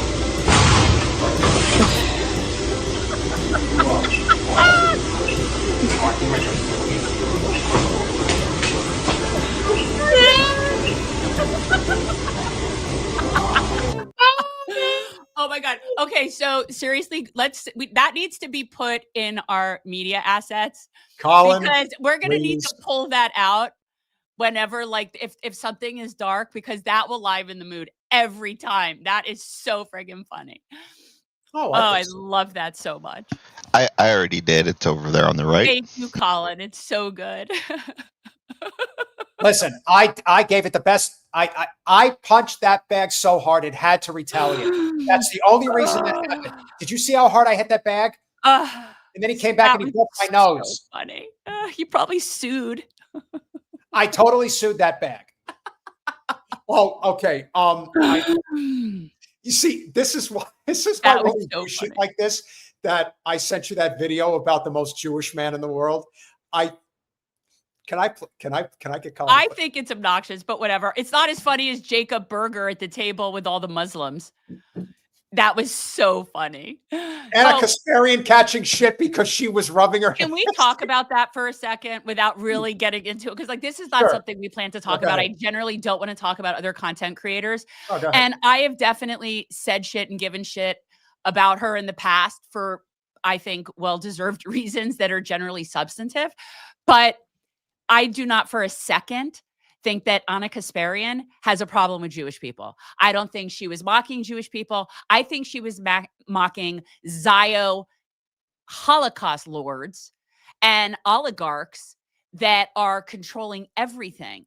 And they are sinister, and they are disgusting. And if some of them happen to be Jewish, then so be it. But you don't get to call somebody out as having a problem with Jewish people when what she's calling out is facts. You know what I mean? So it's like, I really feel like people are looking for reasons to go after people like that. And it's unnecessary. Anna Kasparian does not have a problem with Jewish people. That's absurd. And everybody knows that. They know that. But they just want to distract you with bullshit, you know? So yeah, I did. I wanted to say something to you about that a couple days ago that I just found that really annoying. Yeah, I forgot that I had sent it to you, and I forgot. And yes, I get it. That you might not like her. The Young Turks might be annoying. Whatever. It doesn't matter. She's not anti-Jewish. That's stupid. Move along. If you don't like their show, don't watch their show. Well, this is also the thing about certain people on certain channels. Again, this is why I didn't want to talk about, I didn't see the need to really ever address their show. But then you had the whole thing with Jillian Michaels going on with Brandon Tatum. And it's like, okay, obviously she's getting paid off by the Zio lobby now. Because this is the thing, when they go around and say, we're going to give you $7,000 a post. And again, it's not, I guarantee you guys, it's not every single time that they post on social media. But what it is that they're posting on social media and they're giving a directive in terms of what they can and cannot say. And when they put a big post out there and they say, we want you to say this, this is what we want you to cover. Well, this is what ends up happening. They're given a script of some kind. They go out, maybe it's a production of some kind, and they do it, and it meets the criteria that they're looking for, and then they get paid. But this next story is going to hit a little close to home because we knew we were going to have to talk about it. And for those of you that are familiar, maybe you're familiar, maybe you're not, with Hallandale Beach, Florida, this is actually the smallest community in the congressional district that Jen sought to represent against Wasserman Schultz. It's not a big population by any stretch. No, but it's definitely got a very particular demographic. Oh, yes, absolutely. Except for the, let's say, the less desirable areas that they basically pretend aren't part of them in Hallandale Beach, but they have a very significant vulnerable population in Hallandale Beach as well. You just would never know that because these people that are on their commission don't give a shit. That's true. Colin, pull out the, I need the... Yeah, what's his name? So this is about one of those Zio content creators that has been doing, basically being a Zio bitch. He's a Zio bitch. And he was the one that had, yes, with the bleach blonde hair that was walking through trying to debunk that Israel was keeping things out of Gaza. He was trying to debunk that by showing all this stuff. Right. So he's just a Zio bitch. And people who you calling a bitch? Yeah. So I don't know if do you have a clip of him that you want to play, or I forget his name. It's like Xavier. Again, I'm not on social media. Well, let's grab let's grab the Colin, can I have the post, please? The one from Hallandale Beach. So if anybody is that the Common Dream? I just have Common Dreams and Roya News. No, give me a minute. I saw something there. I thought that was Hallandale. Yeah, no, I know I sent it, and I don't know if I had only sent it to you, but the guy's name is what the frick? See, the problem is I'm working with a phone that has no battery right now, so I'll tell you what. Of course. Yeah, par for the course. Battery's always dead. You always have phone issues. Well, I'll get to it in a minute, but Xavier, that's who it is. Yeah. Oh, and he's Haitian too. That's just makes it doubly disgusting. Oh yeah. Why don't you tell people about the whole Haitian situation going on right now, since that's even more of a well, it isn't. It hasn't started here, last I know, but apparently now this administration has revoked 500,000 visas from Haitians in this country. And apparently ICE has been rounding up Black people in Chicago. And now they're looking for, 500,000 Haitians. But it looked like the people in the community were fighting back and not having any of it. And so I don't know how successful they're going to be with that in certain communities. But if they try that shit down here in Little Haiti, that's going to end up with, you're going to end up with like civil war in the street. That's just not going to happen. Yeah, I don't see how that doesn't happen anyway. And the guy's name is Xavier DuRousseau. And the absurdity of this is multi-layered. First of all, we have pointed out time and again that the elected officials that surround Wasserman Schultz that have been supporting her for years are all a bunch of Zio cucks themselves. Oh, completely. Zionists, you know, there's no point in naming names. We all know who they are. I mean, I know you guys don't, but it's kind of irrelevant in so many ways because of the fact. Yeah, the Haitians in Chicago. Exactly, Jimmy Zimzam. That's what was going down. Yep. Let them try that shit down here in little Haiti. Seriously. So we're gonna show you guys a clip of this lunatic and the type of stuff that he's being paid to say. This is the type of stuff that he puts out there because evidently this is what the Zio state approves of him to say and not say. Just approves. They pay him $7,000 a pop. This is Hallandale Beach City Council last week. The idea that you are first and foremost going to drape the Israel genocidal flag on top. But it isn't even. Look at it. It isn't even the flag. It's weird. They're covering the American flag. Well, I mean, yeah, but it, yeah. It's, so yeah, I'm gonna read this to you because even I could not believe this. From suppressed news. The city of Hallandale Beach, Florida, has officially named it was named on September 29th, and he came down for Xavier Day in honor of Israeli-sponsored online influencer, Xavier DuRousseau of PragerU. The city commission draped an Israeli flag over the American flag during the ceremony. It's ironic, the uproar on social media about mosques in Dearborn, but not a word about this. America deserves this, Max Blumenthal says. Great that everyone woke up, but there was a loud minority who was trying to tell you this for decades, and you pissed on us like they are to you. Reap what you sow and learn to avoid it next time. And we know these people. Yes. We know these people on this council. Colin, you could take away the QR from Jen. We'll put it up later. See, it gives me a hat. Yeah. Well, is it a little hat? I don't mind having a hat, but you don't even notice. That's the thing that's so funny. So I don't even know exactly who it consists their council now, other than this mayor has been indicted for like financial crimes in the past. Like, this is somebody who is as filthy as they come and is definitely one of Debbie's sycophants, the mayor of Hallandale. How does it feel to be a house Negro, Xavier? Look at the people you surround yourself with. They couldn't be more. I mean, first I have to say, Joy Adams, if you fucking see this, seriously, shame on you, because I know you know better. You can't fucking stand Debbie Wasserman Schultz, and yet you're there supporting this bullshit. I mean, we know Michelle Lazaro and Joy Cooper are on board. Exactly. That's what I was. Yeah, Joy Cooper is the mayor for people who aren't. Why even pretend that you fucking like this shit?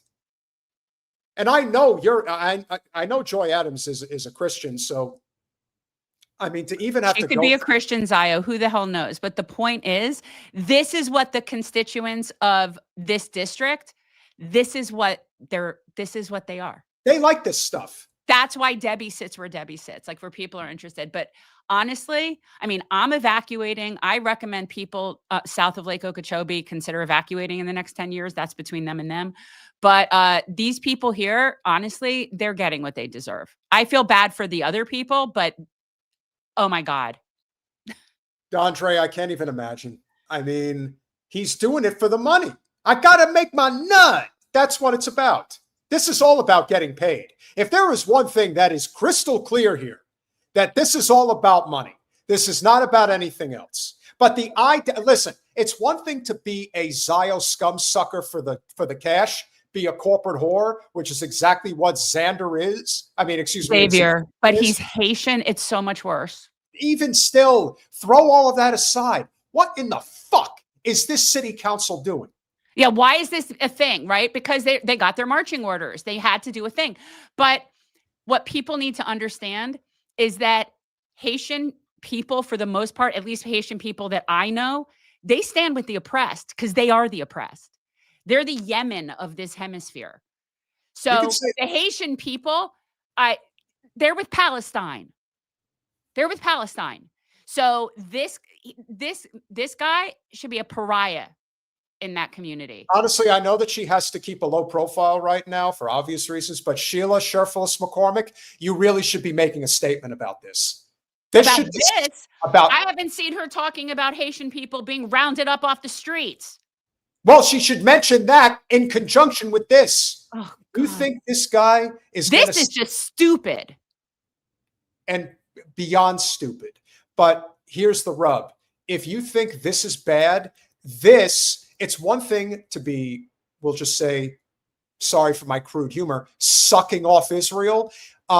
That's not the only thing that Xavier is sucking off. So get a load of this piece of $7,000 a post content that he puts out there. Still spreading misinformation that is so easy to debunk. Look at the decline of Jewish population in these Arab countries. Now look at the flourishing Arab population in Israel.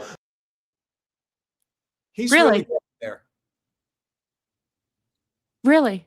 When was this? Because I know that his hair is different now. So I don't know if this is before or after a certain This is all the type of content that he puts together. Okay. Yeah. And I think he dyed his hair blonde, I think right before he went over to Gaza and stood in front of the distribution site and was like, look at all this food here and the Gazans aren't getting it. I'm like. And he now has his very own day in Hallandale Beach. Good for you. Yeah. Maybe they'll throw a parade for you while you're there. I'm surprised it wasn't Hollywood that did it. Hollywood is where all the gays live in Southeast Florida anyway, if they're not on South Beach. This is where they go. Probably a ton of gay Zios too. Oh, absolutely. Come on. It's a class sport. Yes, they're very comfortable. 1948, 156,000 Arabs, as they like to call them, lived in Israel. No, you mean Palestine. You see, what ended up happening is that a lot of them got consolidated into the region. And let's not forget that the borders changed significantly over the course of a 20-year and then a 50-year period. But people don't want to talk about that either. There is also something to be said for thinking that you could take away the dignity of people who are actually from that land. Here's a guy that goes out there and puts out, we'll just say, derogatory content, tries to stir up controversy. I can't imagine what he could have possibly said or did that would have given anyone on the city council in Hallandale a moment of thought to say, yeah, this makes total sense. Let's declare an Xavier DuRousseau Day. I mean, it's really just so stupid. But it kind of, I mean, let this finish, but it kind of makes me want to talk about the lunacy of Columbus Day, and not for the reasons people necessarily think I have a problem with it. The one and only Jewish state. So tell me again, who's ethnically cleansing whom? I'll tell you what, they're going to be ethnically cleansing you in this country. You think let me tell you something. When they're done with you and they're done using your frigging bought ass, then they'll round you up too. I was just talking about that, you know? I mean, you're black and gay. And Haitian. And Haitian. Right. You think that they like you? Let me tell you something. I'm not going to say it because I don't like to say the word, but I could tell you what they say about you when you're not there. Yeah, the C word. Well, it's an S word. Oh. Now, I'm not sure what that word is. I know what the C word is. It's Yiddish. Oh, yes. Oh, absolutely. That's just a different way of saying the N. Yeah. Oh, absolutely. That's what, yeah. No, not Goyim. Goyim is just, it's just not nice, but it's not an ethnic slur. It's just not. It's just kind of just rude. I prefer Gentile. I say Gentiles. Now, yes, Jay Boggs got it. Schfarty? Yeah. That's it. Yeah, that's what it is. That's a great word. No. That's a great word. Schmuck is a good word, but for people who don't know, schmuck is actually the foreskin taken off at a circumcision. Anywho, I told you that not that long ago, so don't act surprised. Speaking of which, so can I talk about Columbus Day? What do you want to? Well, I was going to play the comedy, but if you want to talk about, no, I just think if it's going to be, Xavier or whatever his name is Day, in Hallandale Beach, that it warrants discussing the lunacy of Columbus also / Indigenous Peoples Day. Because I want to just put this out there. Like, I was thinking about this. I'm not big on people having days. I don't think people should have days. And quite honestly, forced holidays don't mean shit in this country. We celebrate Labor Day, but people don't have a living wage. So we don't really give a shit about labor. So when you name days after people, I don't think it makes sense. I also don't like having faces on currency. I also think that's stupid. Why do I have to look at, genocidal lunatics just because I want to, use currency? Not that we use dollars anymore, but so I'm not a fan of any days for people. Like, I'm not big on forced holidays in general. Speaking of a day, a holiday, today is Columbus Day, which is, and of course now Trump is, reinserting that like as if it's some sort of pissing match with the natives. First of all, unless you're going to say, like, I think we should have, like, let's say every day is Labor Day and maybe once a year you have Owners Day. Like, what the fuck is this? Or maybe, I don't know, every day should be Indigenous Peoples Day just because, yeah.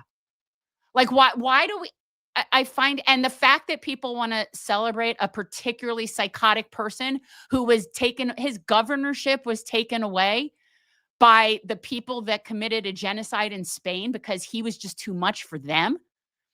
So it's so stupid. It's the same thing as the Nobel Piss Prize. And I do appreciate that, the Nobel Piss Prize. That's actually really good.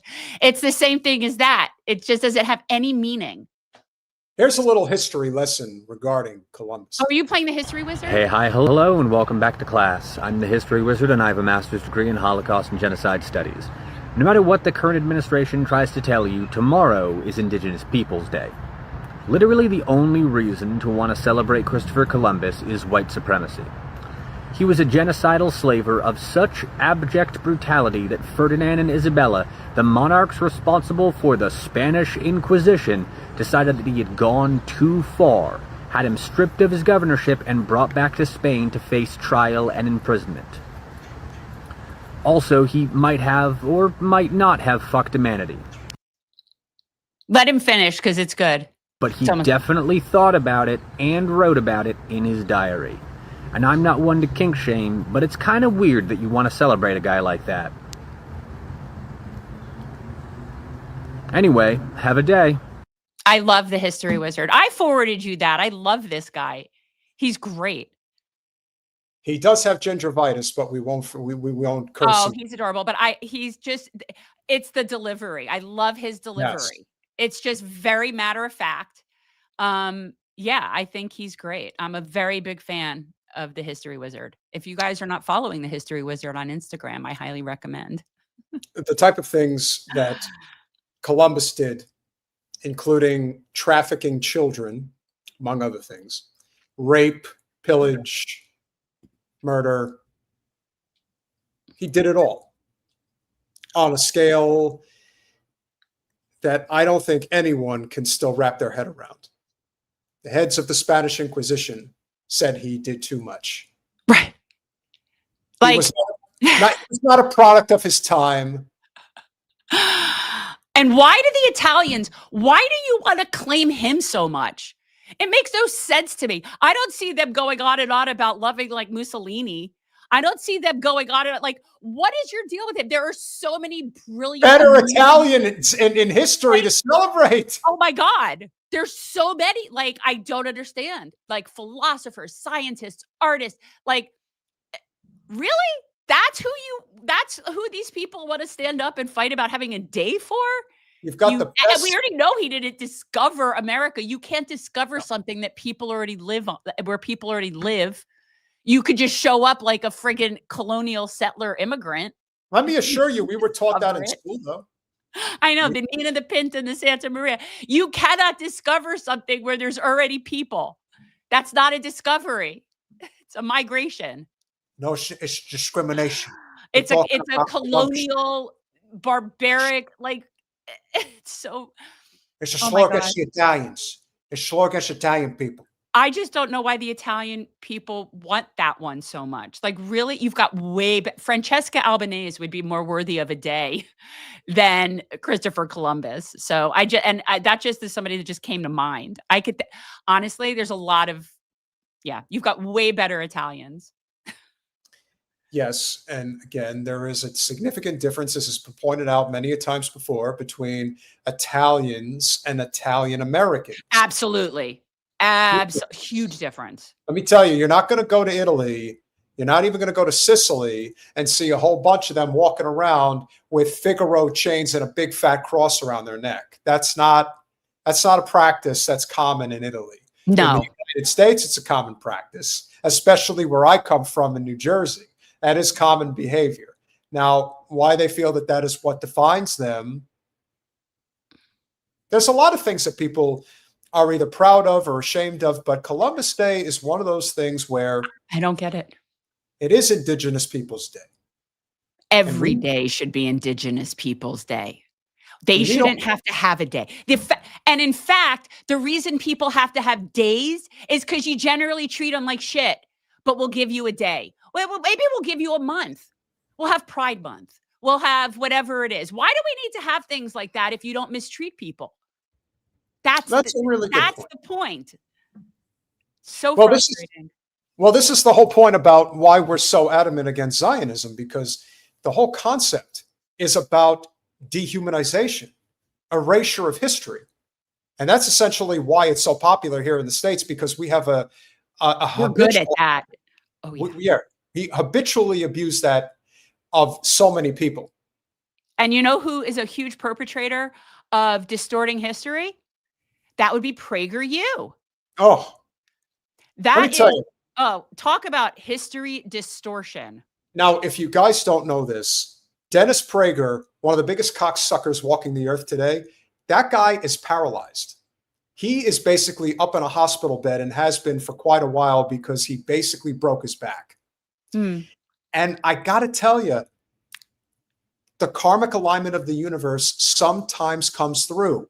Some people think that it's just easier to off the bad people. I don't normally like people to suffer, but people like him should suffer. They just should. That's well, not yeah. nice. I'm just going to say that's unfortunate. That's a shame. That's too bad. Yeah, that's probably the one thing you take away from Seinfeld. That one meme of Seinfeld. That's a shame. That's a shame. Yeah, I just don't care. It is. And you know what else is a shame?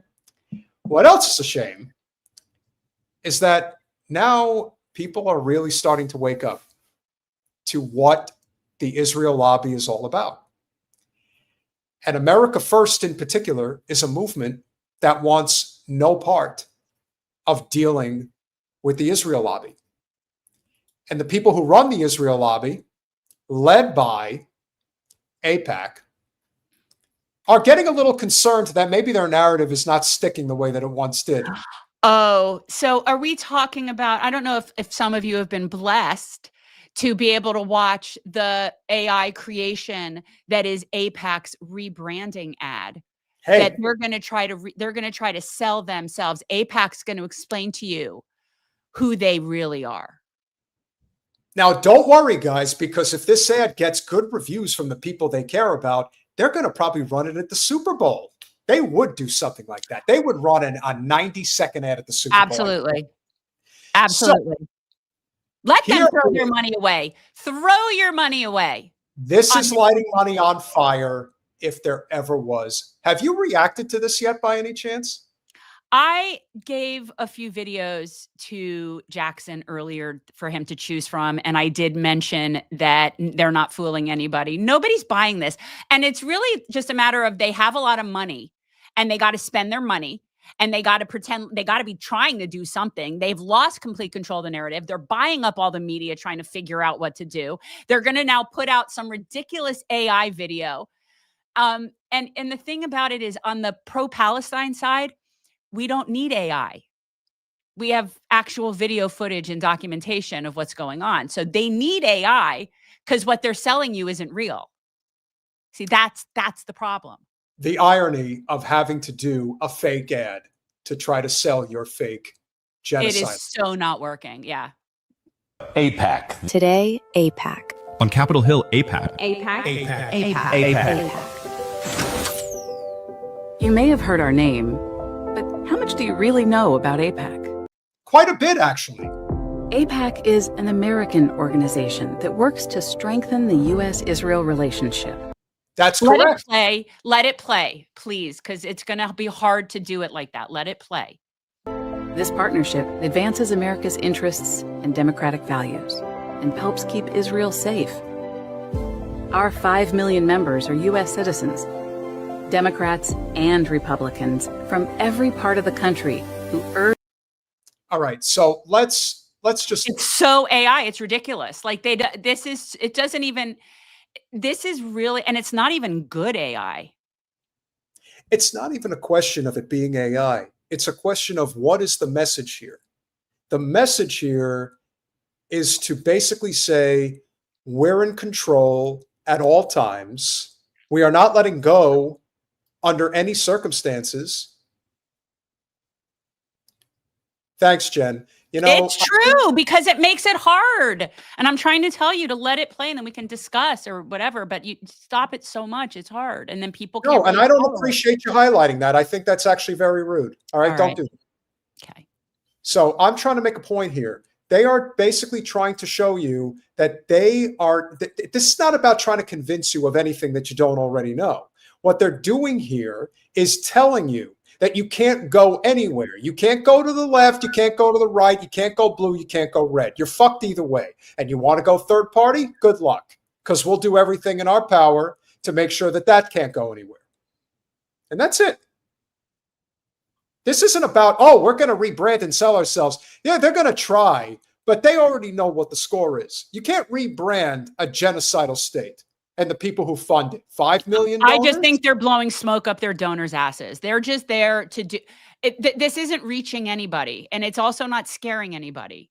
So I think that the point for them is really because they're just preaching to their own little echo chamber. Republicans from every part of the country who urge our elected leaders to enact pro-Israel policies.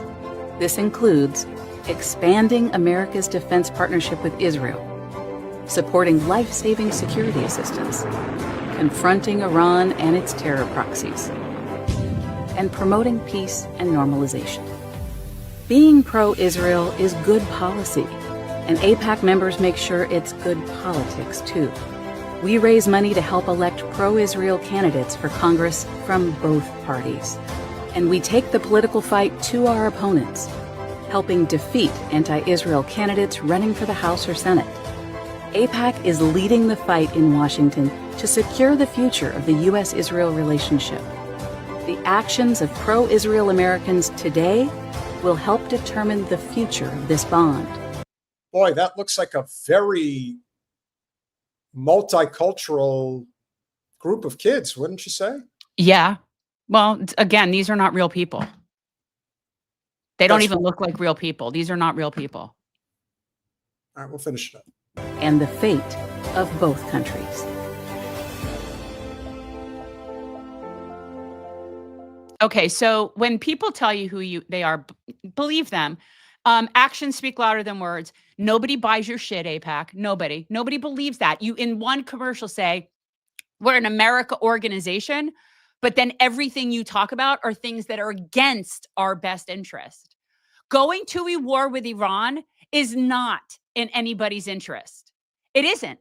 It's not even really in Izzy Hell's interest. You all just don't get that. But it's not in our best interest.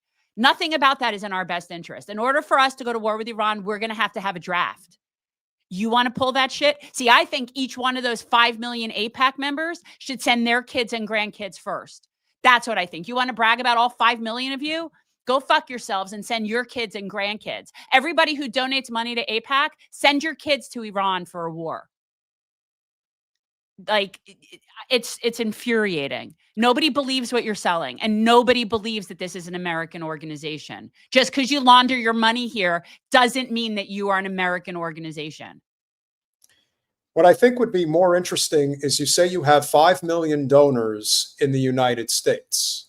And it is possible that you have, well, be generous and say that you have 3.5 to 4 million legitimate donors that contribute to your organization. What I would want to know of those people that do contribute to whether it is AIPAC directly or to the Israel lobby overall, what is their class demographic that they come from? Because I'm willing to bet on a very consistent basis that the people that are contributing to AIPAC are from an upper echelon of the economic demographic in this country. They're actually above that group. And I want to preface this with, I know these people. Not all of them. I don't mean like I know all of them, but I know people of this that are AIPAC donors. And they are very much supremacists. They're elitists. They truly do feel more entitled and worthy than other people. And they absolutely believe that they could just buy everything. And they generally get away with it. But yeah, it is absolutely a class difference. Working people generally don't have the money to be donating to PACs anyway. They really don't. Not in the numbers. And AIPAC is not some small dollar grassroots thing. Like our PAC, we're going to have tons of small dollar donations. AIPAC, they're not that. Working people are not sending their dollars to AIPAC. That's not how this works. This is a class war. And that's also why they have hundreds of millions, if not billions of dollars that are running through the Israel lobby. Who do you think has that kind of money? Larry Ellison is the #1 donor to the IDF in the world. How much money do you think he gives to the Israel lobby? The same is true for people like Zuckerberg. That's what I'm saying. It's the people above the people. Yeah. Like it's at a whole other level. They probably they could probably do all their donors. Yeah. They might have 5 million members, but that doesn't mean they've got 5 million donors. No, they don't. And I think it's also fair to say that while we are still fighting the fight here on the domestic front, because we obviously have quite the fight ahead of us to actually deal directly with the Israel lobby and its stranglehold over our country, there is no question that Israel is continuing to see their position around the world reduced substantially. And that's what's going to continue to happen. So by going with an AI again, it's not even really it's not even a pro-America advertisement. No, that's what's so ridiculous. That's why I wanted it to play through, because they say it's an American thing, but then everything they say is about Israel after that. Correct. So what did they do? They started the advertisement with a few American flags, and then it got right into it. And then they brag about how we fight against anti-Israel candidates. And anyone who is basically up to snuff on what's going on right now, they're going to look at this and think, yeah, but you guys are doing so much more bad than you are good in this country. And this is why. As much as they might think that this could potentially be effective, this all gets back to what I said earlier in the show, which is they already have a victim's mentality. You add in the class component of the very rich, where they only surround themselves with people who tell them how great they are. Who do you think they're going to go to for advice regarding whether or not this is an impactful AIPAC ad? The only people who are going to think this ad is good, as Jen likes to say constantly, it's only going to be people who already like AIPAC to begin with. There are no new recruits who are all of a sudden going to be like, you know what, Jen, I really didn't like AIPAC for the longest time, but after seeing that AI advertisement, now I'm on board. Now I knew I was missing something. They finally showed me what I was missing, and now I support. I'm going to even give them some money. No, that doesn't happen. That's what I mean. They're not going to get new people. They're not getting new people. That's what they're just preaching to their own people, because they're not getting new people. It's not happening. Sort of like the Democrats. They're not getting new people either. What is this, Colin? The Israel lies. So I can't see it. That was the Instagram. Here, I could scroll through it. You can see at the bottom there that went through all these Israel different lies, lies and stuff from Israel. Say that again. I couldn't hear. It's that Instagram that went through montage like different lies and stuff that Israel's done that you sent. Oh, you know what? That's probably perfect to add to this. So, well, that's what I always say. You know, Israel's lying when their lips are moving. Well, here we go. Liar, liar, pants on fire. See you squirm, see you perspire. Not a word you say is true. There's never been one out of you. Smoke and mirrors, bait and switch. Okay, I remember this one. This one I remember. There's a lot of them. And for people who are just listening, what this is doing is it's flashing through a whole bunch of news articles where it was shown that the hate crimes were done by Jewish instigators to get the sympathy or to create a situation. Yes. Oh, and there's a lot of those things. And I just would like to point out that the ADL is a big proponent of that kind of shit. I wouldn't be surprised if they weren't one of the organizations that pays the people to do the shit. Well, they lost Turning Point USA, so they're really running out of places to go now. So, yeah, that's a shame. You and your friends are getting rich, picking pockets and pulling strings and other more despicable things. Liar, liar, pants on fire, preaching only to the choir. Photo op in front of the steeple. How did you manage to fool these people? You talk the lingo, dress the part, even put your hand over your heart.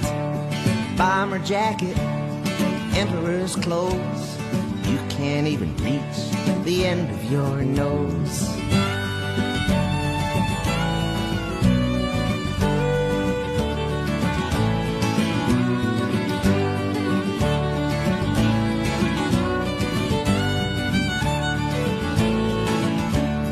Liar, liar, pants on fire. Chain of command doesn't get any higher. Orders come down from the top. Punish the guy that pushes the mop. This is very problematic for so many reasons. All of it is so problematic because I feel like these are people that never learned the very important story of the boy who cried wolf. And it's a very important story. Like, I don't know, like, if that's just something that was, my mom made, a big deal of, but that's what's missing here. But why do they lie so habitually, I think is the bigger question. Well, because there isn't enough real hate for them to make it be such a priority. I guess that's what they're thinking. And there is real Jew hate. I feel it all the time now. Sure. Thanks to this shit. Yeah. No, listen. It just feeds it. It just feeds it. And it's because, and I think that people get paid also. Again, that's what I'm saying. You get people like Greenblatt at the ADL and these Zio like thugs that they're the ones that instigate and provoke. So why wouldn't they also be doing this shit? That's a good point. Throw away the key, forget about bail. Likes you ought to rot in jail. Guilty of the highest crimes and the lowest ones at the very same time. This is one of the most, I would say, okay, it's time. It's time. We finally got there.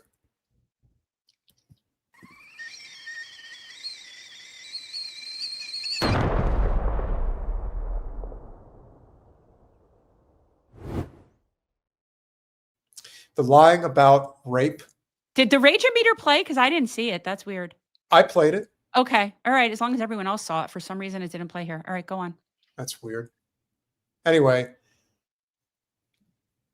when Sheryl Sandberg pulled her stunt with Wasserman Schultz about the rapes were never verified. And they're still doing it today. Yeah. They're still saying that this happened. And anyone with any sense knows that it's a lie.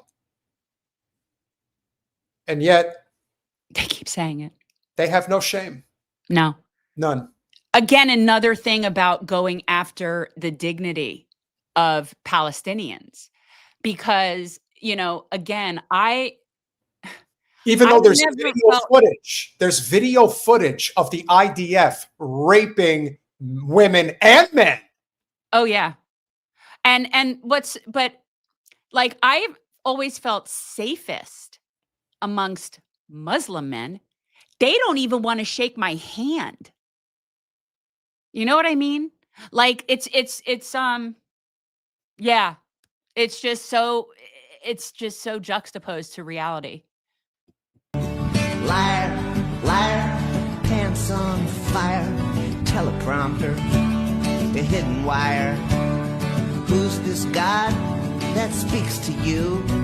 Who would authorize these things you do? Bend the rules, twist the facts, make excuses, cover your tracks. Why won't you let anybody see flag big coffins on TV?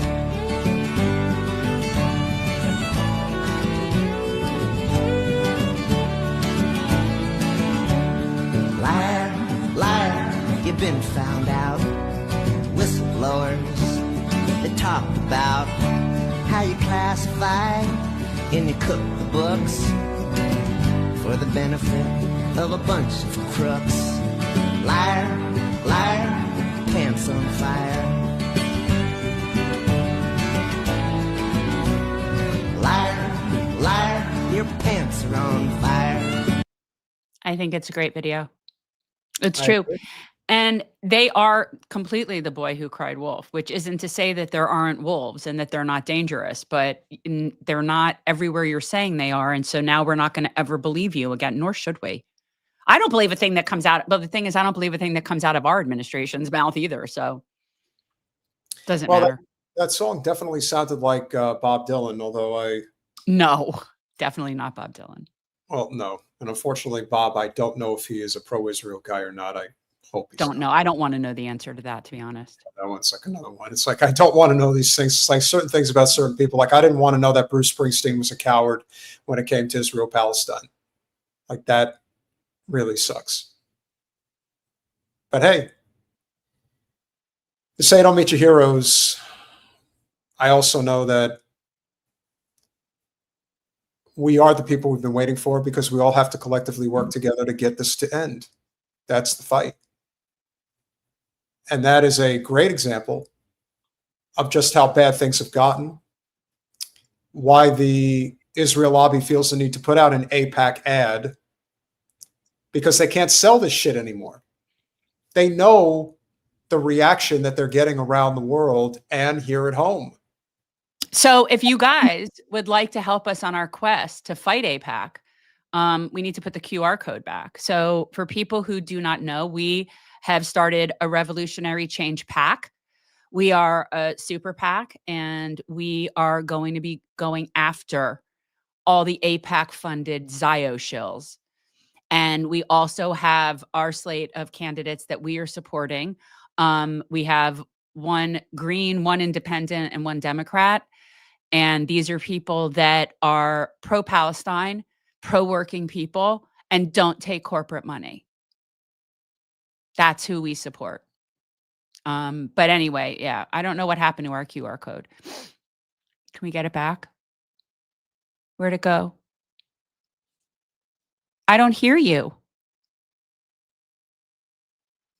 Well, now you can.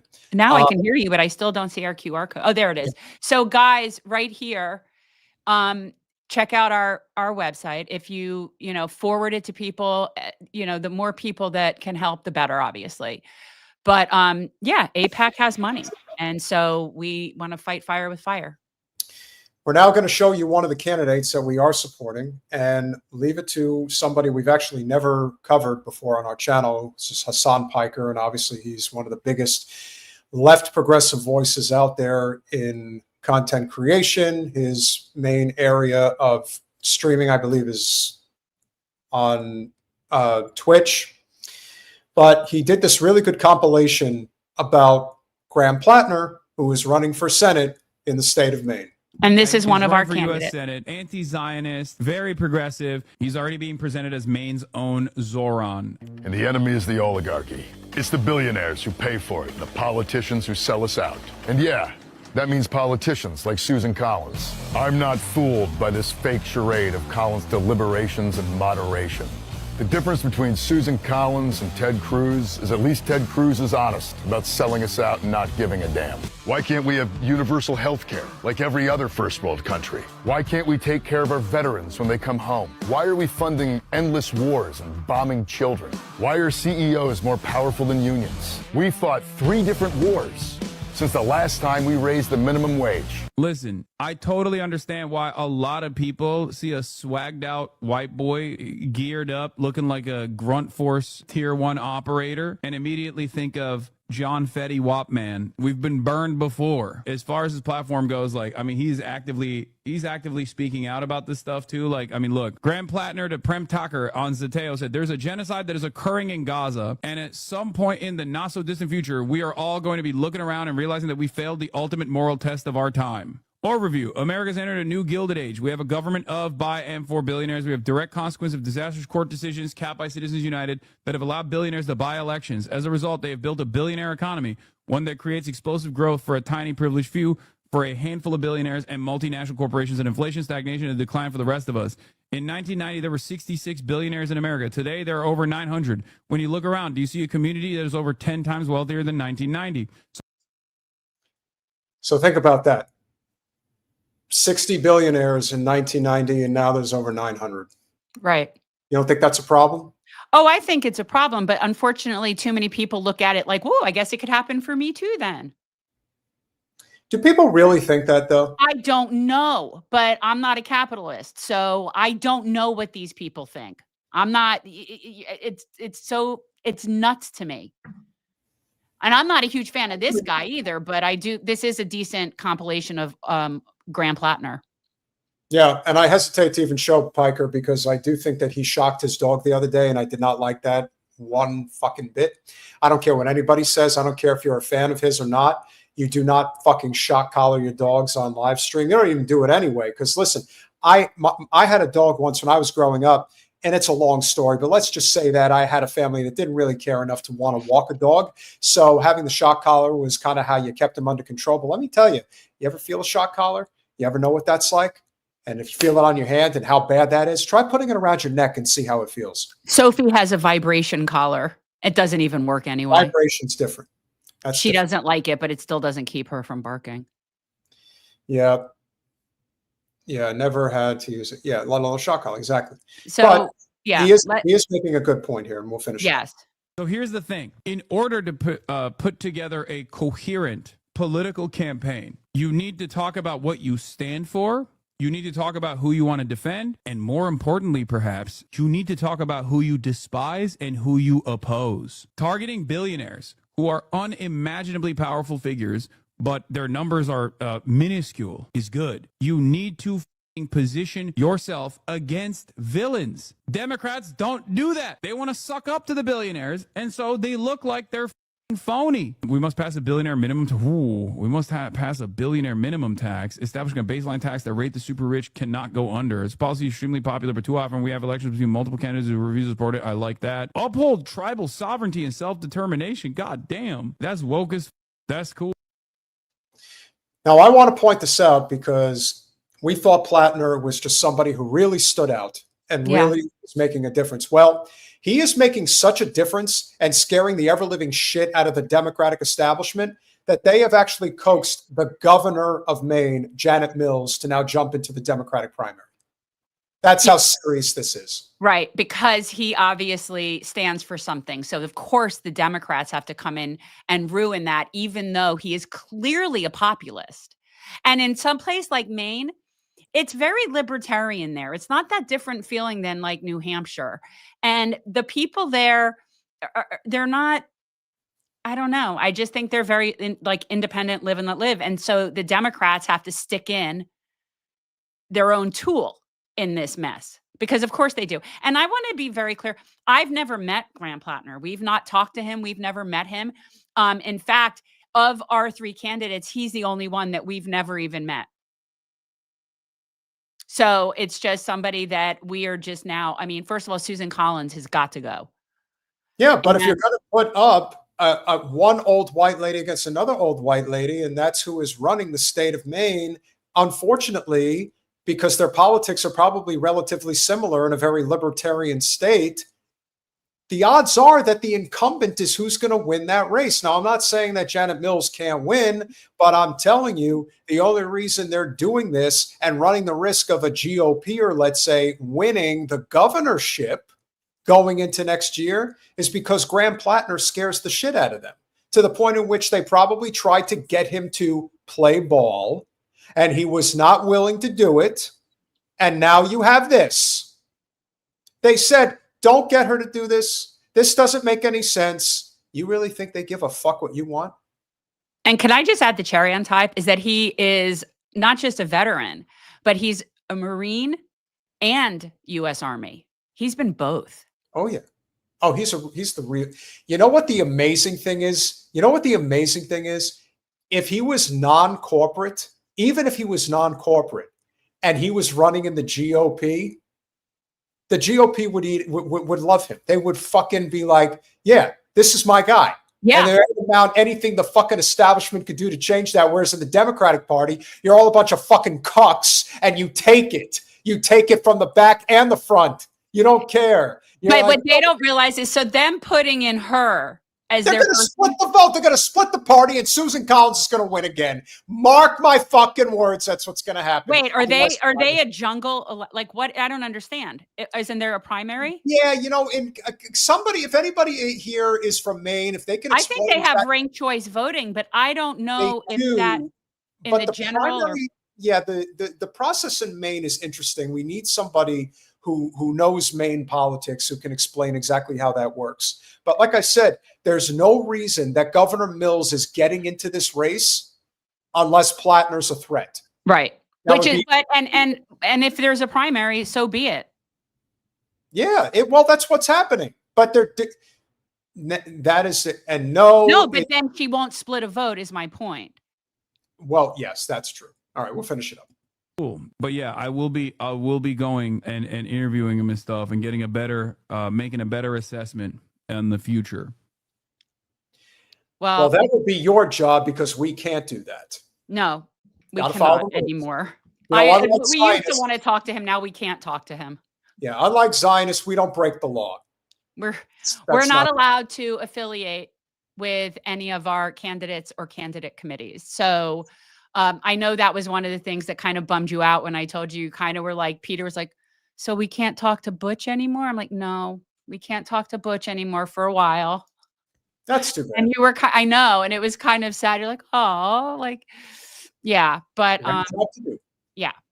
Like I said, the people complaining, but remember, you could go to revolutionarychangepac.org and check out the website anyway. I mean, it's really cool. I think you guys will get a kick out of it. And the other thing I forgot to mention, which I think is very important while you guys are here, make sure that you go over to Revolutionary Change on Rumble.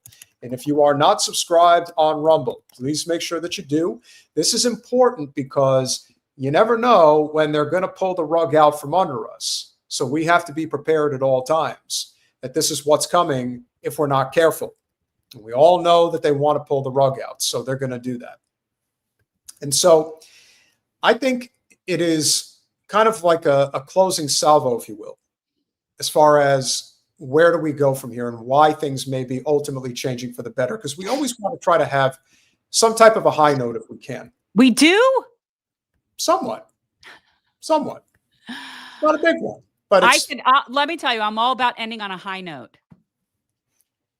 Well, since you put it that way, Colin, please cue up the story. So even though FIFA's not doing their job, Indonesia is doing theirs. Yes. As are a lot of other places. And so right now, it looks like. Is that it? Yep. No. Well, we could start there. We'll start there. So in a stunning reversal, the New York Times poll finds U.S. support for Israel has plummeted. Shocking. Though this was utterly unthinkable even 5 years ago, it's now reflected in poll after poll, and it is so entrenched, it's hard to imagine it can be reversed.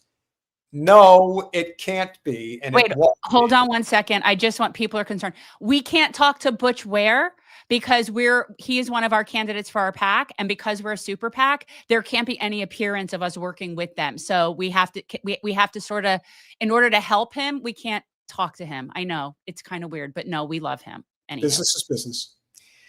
As Israel's bombardment of Gaza and starvation policy in the exclave nears the beginning of its third year, the assault that has killed more than, I'm tired of reading this. You're at 750,000 people. You're at 750,000 people. Jesus, you even had Bernie come out and finally say at least 200,000 are dead. You know, I'm so... This is another example, in my opinion, of distorting the narrative. Why? The Lancet isn't good enough for you? You can't take them on faith? Whatever. Anyway, great job, Common Dreams, has driven U.S. support for Israel off a cliff. The survey of 1,313 registered voters found that for the first time since the newspaper and university have polled Americans on their sympathies regarding the Israel-Palestine conflict since 1998, more respondents said they would support Palestinians than Israelis. And this is coming from the New York Times. 35% expressed sympathy with the Palestinian side, 34% for Israelis, and 31% said they were unsure or had equal sympathy for both sides. That sounds like a neoliberal rag if there ever was. And the New York Times is the ultimate liberal rag. Oh, it is. The poll did not show a majority of respondents backing Palestinians who had demanded the right to self-determination and an end to Israel's occupation and apartheid policies since Zionist forces ethnically cleansed hundreds of Palestinian towns and cities, killing 15,000 people and expelling at least 750,000 Palestinians from their homes in order to establish the Jewish majority state of Israel in the 1940s. But the shift in support towards Palestinians was still viewed as seismic among political observers, including journalist Crystal Ball, who said the polls showed that Israel has lost the American people. Oh, yeah. And they're not going to get them back.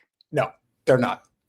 Support for Israel and the U.S. policy of providing the country with more than $300 billion on paper, $300 billion with a B, in aid, mostly military aid, since its founding, has long been appeared unbreakable among lawmakers from both major political parties, and the public had followed suit for decades. In 2011, a Gallup poll found that U.S. adults were more than 4 times as likely to express sympathy and support for Israelis and Palestinians. And the survey between 1988 and 2011, the survey never found more than 20% of Americans siding with Palestinians. And so the Times Siena poll has found similar results. 47% of respondents telling survey takers that they supported Israel in the aftermath of the Hamas-led attacks on October 7th, and just 20% with Palestinians. In December of 23, only 22% of Americans told the Times and Siena they believed Israel was intentionally killing Palestinians. Nearly 2 years later, Americans have changed their view, with 40% saying, scroll down, Colin,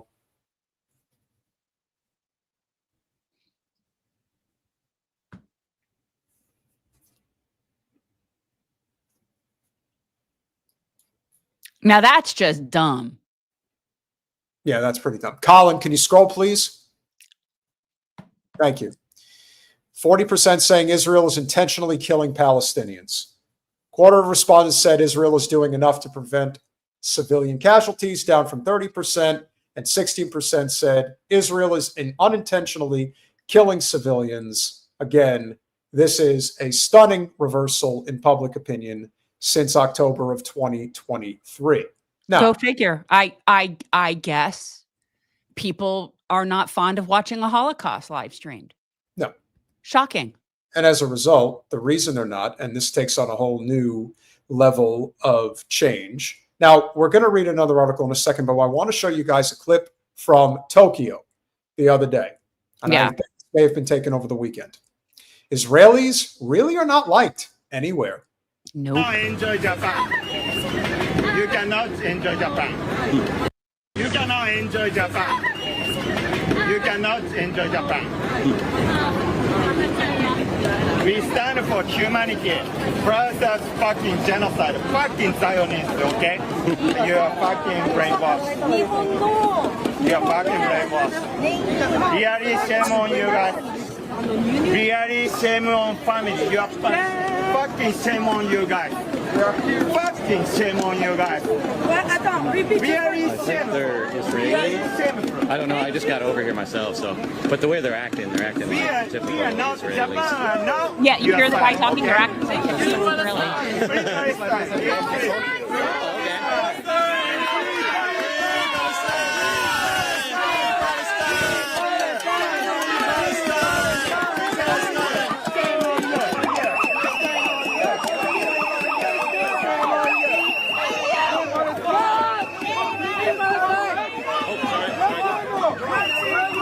Good for Japan.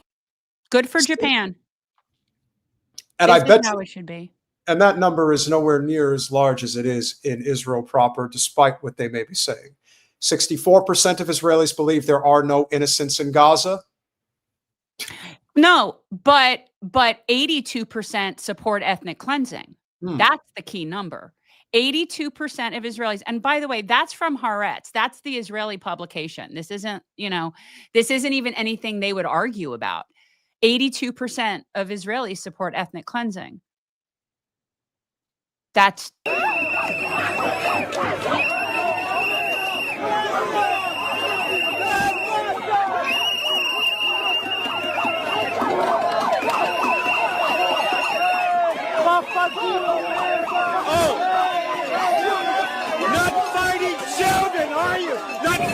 Aid groups say Israel is weaponizing starvation to force Palestinians out of Gaza. And they get killed getting flour!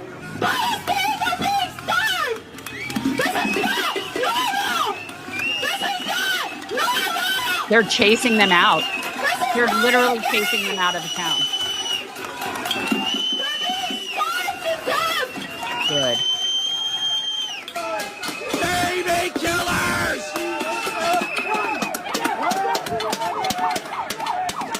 Chasing them. I love this.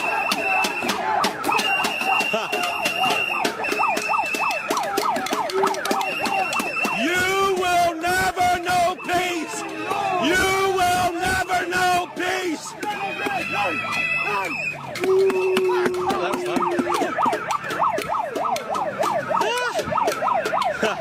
They're scared. So it feels so good to make some. Good for you, Japan. Well, they're not used to they're used to fighting children. I know. They have to know that everywhere they go, they're going to be met hell like this. Yeah. Yes. Thank you, Japan.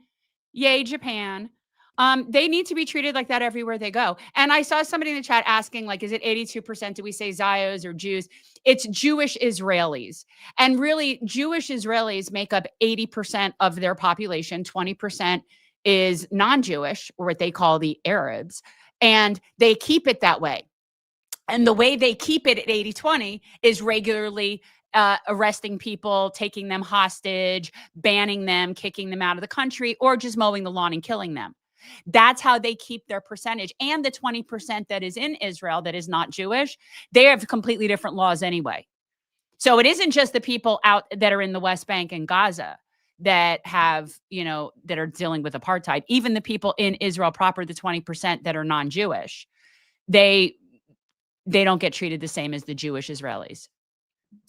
Indonesia blocks Israeli athletes from World Gymnastics Championships. This is from the Friday. Indonesia bars Israeli gymnasts from World Championships in Jakarta. Jakarta. It's Jakarta. And for people that are talking about Indonesia in the chat, it's never a whataboutism. I don't know enough about the government of Indonesia. I'm sure they have plenty of human rights violations, as do we. And every time that we're pointing out a country, we don't need everybody to give the entire history of everything that country's ever done that's horrible. Let's just assume that we don't think any country is really stellar. Not really. There's a few that are better than others, but no, we're just pointing out that this is the sentiment around the world. So amongst other psychopaths, the Zionists are still psychopathic. And before we move on, I just want to say, notice how in the video from Japan, nobody says anything about Jews. He specifically called them Zionists and Israelis. Nobody said anything about Jews. There was no Jewish persecution happening. You hear that, Groypers? If you're here watching, remember that, because that's what it is. Decision reflects country's long-standing support for Palestinian independence and public opposition to Israeli participation.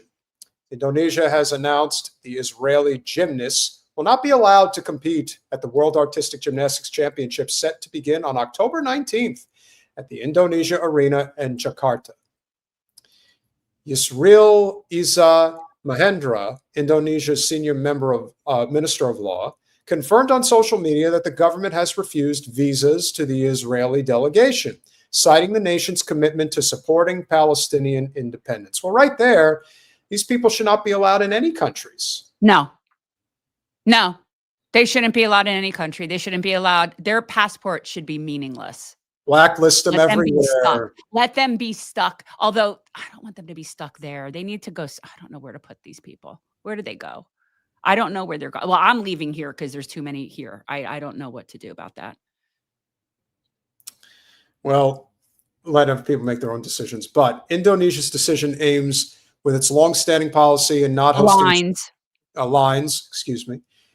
with its longstanding policy of not hosting Israeli sports delegations, a practice dating back to 1962, when Israeli and Taiwanese athletes were denied entry to the Asian Games. In 2023, FIFA stripped Indonesia of the U20 World Cup over similar exclusion plans. Well, you can see which side FIFA's on. FIFA's on the side of genocide. Well, actually, FIFA's on the side of whoever is going to bribe them the hardest. I think that's fair to say. When it comes to FIFA, it's all about who's got the fattest wallet. I'm with Henry. We should send them to Antarctica. Oh, that's kind of mean, though. That would totally ruin the whole environment for all. Yeah, you're going to fuck up all the polar bears. Although the polar bears would have plenty to eat. In Antarctica, there's penguins. No, but polar bears eat humans. I mean, as far as polar bears don't live in Antarctica. They don't? No, that's North they're Pole? in the Arctic. Antarctica is, you get like elephant seals, you get penguins. There's no polar bears in Antarctica. I got a better idea. You know where we're going to send them? They're all going to Greenland. Why do you want to punish Greenland? What the fuck did they ever do to you? Oh, because first of all, no, Greenland is like 90% indigenous people. We don't need to send them there. That's the exact wrong thing. That they did to the, okay, you're right. Where can we just send them home? Make them go back to Poland or wherever the fuck it is. Well, go back to where you came from. Go back to where you came from. Yeah. The International Gymnastics Federation acknowledged the situation, stating it recognizes the challenges faced by the host country and hopes an environment will be created as soon as possible where athletes around the world can enjoy. Colin. Saudi Arabia is not a bad plan. Sports safely and with peace of mind. The withdrawn visa applications included 6 Israeli athletes, among them Artem Dolgopayat. That sounds very native. Gold medalist in men's floor exercise at the 2021 Tokyo Olympics and silver medalist in Paris last year. The championships will feature 86 countries, with the event running through October 25th. It won't be featuring the fake country of Pisrael. That's great. That's really great. What? So you've got some things to look forward to. And yeah, this isn't our, we're not giving some glorious assessment of Indonesia in this. That's not the point of this. If somebody who can tie a nice bow around this conversation this evening, leave it to friend of the show, the one and only Norman Finkelstein, with host Mark Lamont Hill. This is good. Here, the consolidation of U.S.-Israel power in the Middle East? No.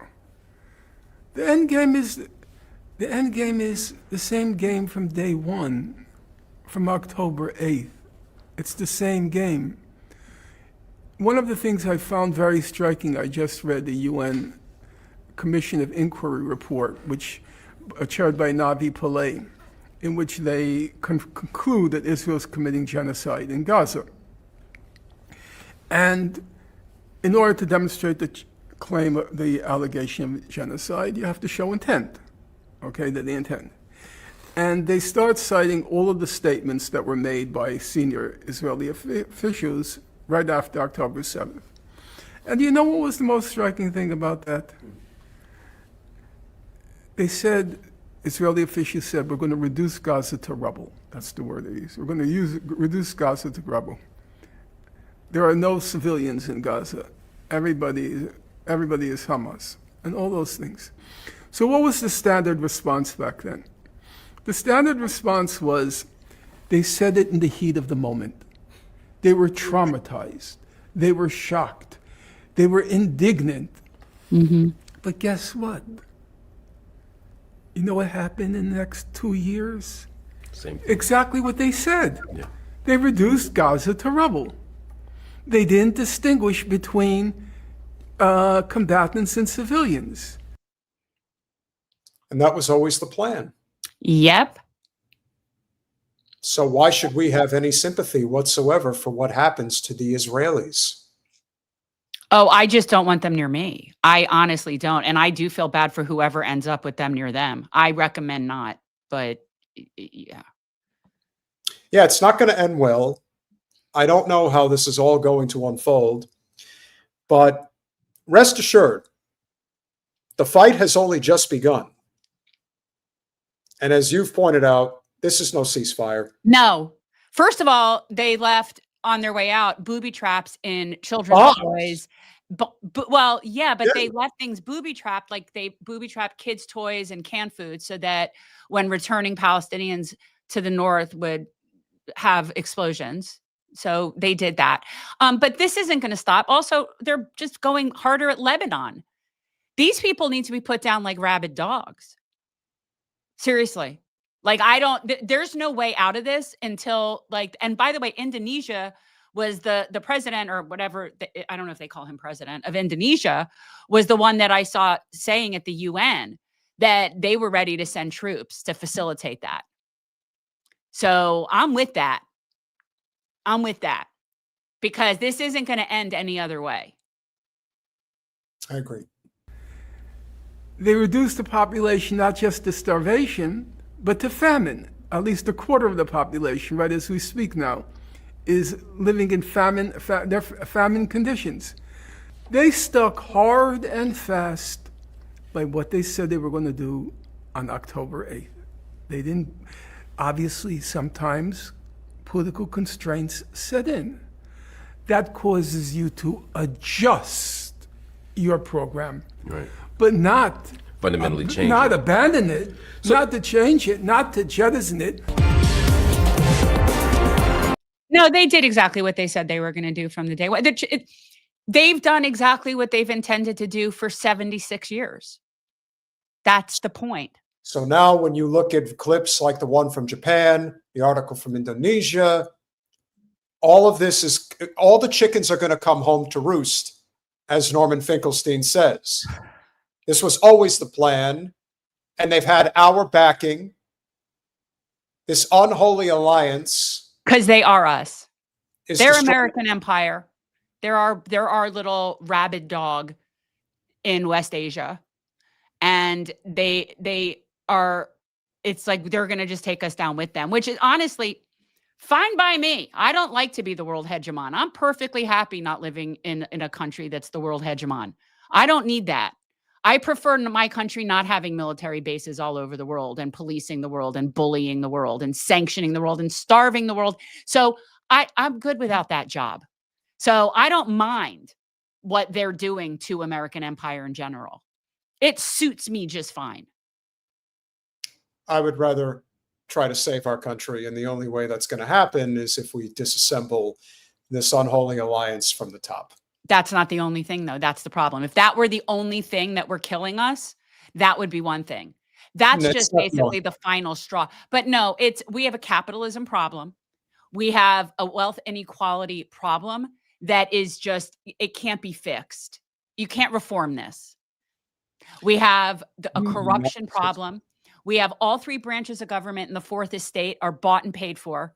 We've got serious problems that are not going to get fixed whether or not we're affiliated with Israel, right? That's just one disgusting element of American empire that, again, needs to be put down. But we are still imploding regardless of that, because the rest of the world has had it with our bullshit. They've had it with our financial bullying. They've had it with our military bullying. And let me tell you guys something. It's coming faster than I thought. We are not going to be king shit a fuck mountain for very much longer. No. And when that happens and the world's done with us, we're screwed, because we don't make or do anything here to support ourselves.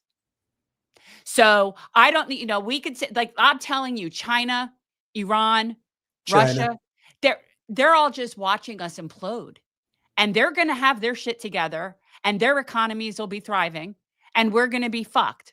We're going to be having like gas prices that are like, double digits a gallon.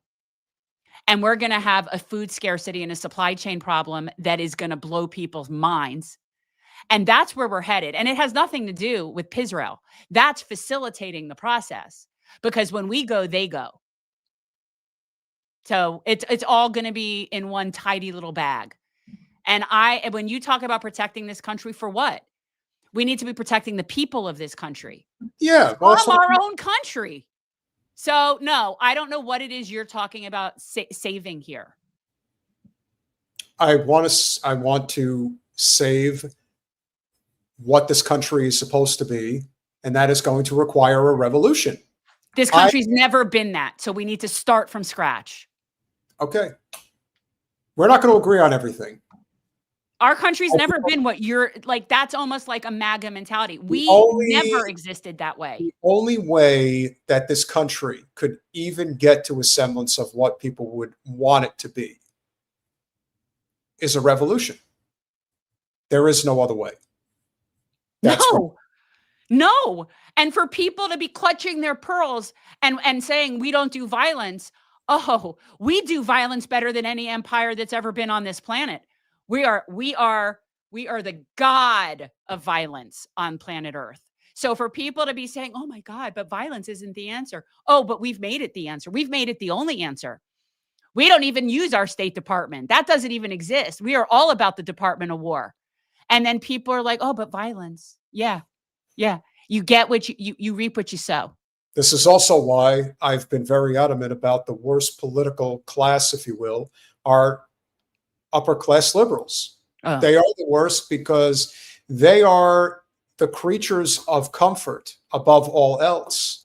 Jen knows plenty of comfortable liberals in her orbit that know what's going on in Gaza as a genocide. They know that our relationship with Israel is an unholy alliance. And yet, despite all of that, they keep their mouths shut. Why? Because their class is more important than anything else. Being in the right the right social circles, being invited to the right parties. We've met these people in the political circles that kiss up to Debbie Wasserman Schultz, that just want to be in the right company of certain people that might give them opportunity. It is a reflection of the type of people who make all the decisions and yet carry none of the responsibilities. And that's the problem. So when Jen and I have talked at length about how so much of the Bernie movement in 2015, 2016 evolved into the MAGA movement that became so much bigger than people could have anticipated. Let me assure you, when Trump won the election in 24 by a vote margin that had never been seen before, I can assure you that millions of those people are working class in this country that once would have voted for Bernie Sanders. Millions. Now, it's not that Trump is the answer. We all know he's not. But make no mistake, we are not going to vote our way out of this, and Trump is the last straw. Now, what you have are people that have a very revolutionary mindset. They recognize that the ballot box is not going to save us. Collective action is the only way we will get out of this. We must put aside our petty differences. If we don't do that, we will sink further into the abyss until the very people that we're fighting against will make America essentially no more. We will be a pariah state like Israel. Let Israel be the first pariah state, but let our nation recognize that either we are heading for a peaceful revolution or we're going to head for a violent one, and we're heading in that direction either way. So choose. How do you want it? We're going to have lots of interesting guests coming up to talk about this, including on Thursday with Zach Foster, who will be returning. See, I think Sunny FX, if you're in there, we reached out and we have Zach coming on Thursday. What happened to Jay? Like, that's so strange. It happens. It does. Sometimes it happens. Sometimes people forget. Sometimes it happens. And we also have a number of other people coming up. Lee Camp is going to join us next Thursday. And just for people to know, I tried to get a Lee Camp, Eleanor Goldfield combo together. But because they have littles, they have to alternate. So we cannot have them. They cannot exist in the same place at the same time unless it's at their house because they have their littles. So, and somebody that I've wanted to talk to, and I will actually be having a guest on the Saturday night Pontificating with Pete show. We are going to have Clyde Bosch, who is a very well-known content creator on Instagram, who is also a Marine, and was also with our friend Anthony Aguilar at the Capitol the other day. We're going to have a lot to talk about with him. Wait, is that the guy with the long hair and the mustache? Yes. Oh, I like him. Yeah. The one who was talking to Anthony, walking with him? Yes. Yeah, he's great. Yeah, he'll be on. Let's just say that one won't and the other hasn't responded. So there you go. Jimmy... We've addressed it enough times, but yeah, Jimmy pretends we don't exist because it's complicated. Jimmy is, again, as somebody who's Irish, I could just tell you that Jimmy doesn't know how to say he's sorry. He doesn't know how to admit that he was wrong. Several people that were wrong about us were willing to admit it, but he's not. No. And that just stems from his very stubborn nature. I've lauded Jimmy several times. He's right about a lot of things. He's also wrong about things, and you can't tell him that he's wrong. That's not allowed. It's unfortunate, but Jimmy has the type of platform where he could really make an impact if he wanted to continue to spread the wealth around. He has his favorites, like our friends over at Do Dissonance. Also, I'd rather get someone like Miss Rachel. Does she follow us? Does she follow us? No. We need. I know. Okay, but maybe Zach, the other Zach, because now she follows him. Maybe he could shoot her a message on our behest and say, here, follow them too. Because especially before, Before what, I don't know, but hey. Before Halloween. Halloween, oh. Yeah, actually, that'll be just before Halloween. So yeah, I'll let him know. I will tell him why he should why she should or at follow. Least here's the thing. Well, yeah. Share it for that purpose anyway. Yeah. If you guys have enjoyed the conversation this evening, again, please make sure you go over to patreon.com/revolutionary change. For as little as $5 a month, you can become a supporter of our small but mighty and growing channel. I have not checked the count, but I think it is probably a good idea to check it now to see if we have finally eclipsed that 74,000 subscriber marker. Where are we right now? We are just shy, ladies and gentlemen, just shy. 73,996 subscribers. So Four shy of 74. What's that? 4 shy of 74,000. 4 shy of 74,000. So if you haven't subscribed, we have almost 400 people watching right now. There's got to be some of you here who have not subscribed yet. So please, it's free. It doesn't cost you anything, and a like helps as well. Yes. Marvin Vargas with the $2. Vote red. Get a Zio head. Vote blue. Another Zio for you. Yeah, you can't win either way. So vote green. I guess. Teresa, always a pleasure. Thank you for gifting the 5 Revolutionary Change memberships. Really makes a huge difference. No, don't do that, wanker tanker. He says, I'll unfollow and then follow again. Don't do that. No, that's silly. It's not going to help. I like tacos. Thank you very much. I like tacos too. Do you know what tomorrow is, Jen? Taco Tuesday. Yes, we agree. Max Blumenthal would be a great guest. I've tried. We've tried. I Like Tacos gifting 5 Revolutionary Change memberships as well. What an evening of great support. You guys are great. I Like Tacos with the $2. Can you guys bring on Mahmoud OD? I don't Which know one who is that? Mahmoud OD? I'm not sure if I know who that is. Well, remember, you guys can also email us at admin@revolutionarychangenow.com. admin@revolutionarychangenow.com. Yes, we know Max is huge. I've texted him multiple times. I don't hear back. I used to hear back, but I don't know if it's, for all I know, it's a different number. Look what happened with me with Mallory, Mallory, if you watch this, I need to hear from you. I don't know where you are, but someone has hijacked that old phone number and was messing with my head. It happens.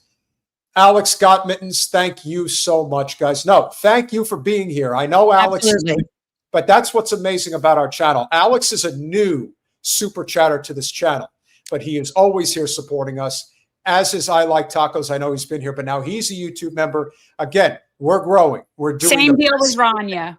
Same deal with Rania. Reach out. We've had her on. We've had Rania on, but we just haven't been able to connect. So yeah. You know what? Can't win with everybody. It's and by the way, Rania also is Lebanon's time zone, which I've always said we have times. We're time zone. I am an Eastern Daylight Time elitist. That is where I am. One thing that I am, and listen, I'm in Central Time, and even I'm still an East Coast time elitist. So I am Eastern Daylight Time centric when it comes to the show, and it is hard when there's people like I'd love to talk to Professor Morandi. I'd love to talk to Professor Morandi. And by the way, people who don't know, in Iran, they're not just hours ahead; they're hours and a half ahead. Did you know that? Did you know that there's time zones that are half hour? It's so weird. India too, I think. And that just messes with my head so much. I forgot about that. Yeah, that's right. Yeah, like it's 8.5 hours ahead in Iran. I don't even know what to do with that. Did they go the other direction around the sun? Like, how does that work? And just remember, if you want to talk about a more suppressive state, there is no comparing Iran to Saudi Arabia. The only reason why we hold favor to Saudi Arabia is because we do business with them. Iran doesn't do business with us. And that's the reason. What do you mean? The other one? No. Iran is infinitely better than Saudi Arabia. That's what I'm saying. Oh, okay. Yeah. I'm saying that's if I'm talking about, I said suppressive state. Don't ever compare the things that go on in Iran. And that doesn't mean that suppressive behavior, especially towards women, does not go on in Iran. But don't ever compare it to Saudi Arabia. So the hypocrisy of our country knows no. That's the thing, like, is if we don't have major issues with domestic violence, misogyny, and treatment of women in this country, women still don't get paid the same as men in this country for the same job. So, we really do somehow think that we're so superior as a civilization. It's so, Iran has existed long before us, and they're going to exist long after us. That's how it's going to work. They probably will. We've had Katie Hopper. You guys, I appreciate it. Email suggestions. We've had a lot of these people. We've had Greg Stoker. I see you guys in there, but we've had a lot of those people if you're new. So yeah, you got to look at some past content. Thank you for the 4 who finally did it. We have finally hit 74,000 subscribers. Absolutely incredible number. And I have to tell you guys, we are 1,000 away from a number that I thought we would be lucky to hit by the end of the year. So right now, the goal is to hit 1,000 more subscribers by the end of the show Saturday night. Can we get a few hot clips? Can we move 75,000 subscribers to even suggest that we would, to think about how long it took us to get to 25,000 subscribers. I know. To 50,000 subscribers. We haven't even had a chance to breathe, and now we're closing in on 75,000 subscribers. So absolutely incredible, this ride that we're on. Let's continue. Goba44 with the $9.99. I have the same despair about the destiny of a messed up America that maybe never was good. But you two prove that there is hope. Well, thank you. Thank you. That's our job. That is what we do. Jen, you want to end the show on a funny note? Well, you think it's funny. And this is one of those things that really will highlight for people. not just one of the key differences between, I think, me and Peter, but this is one of those things as to between men and women, sort of like men find the Three Stooges funny. It's one of those things where I'm just not going to share his sense of humor. And I just don't. But that's okay. That's okay. That is a beautiful profile picture. And thank you for subbing from the UK.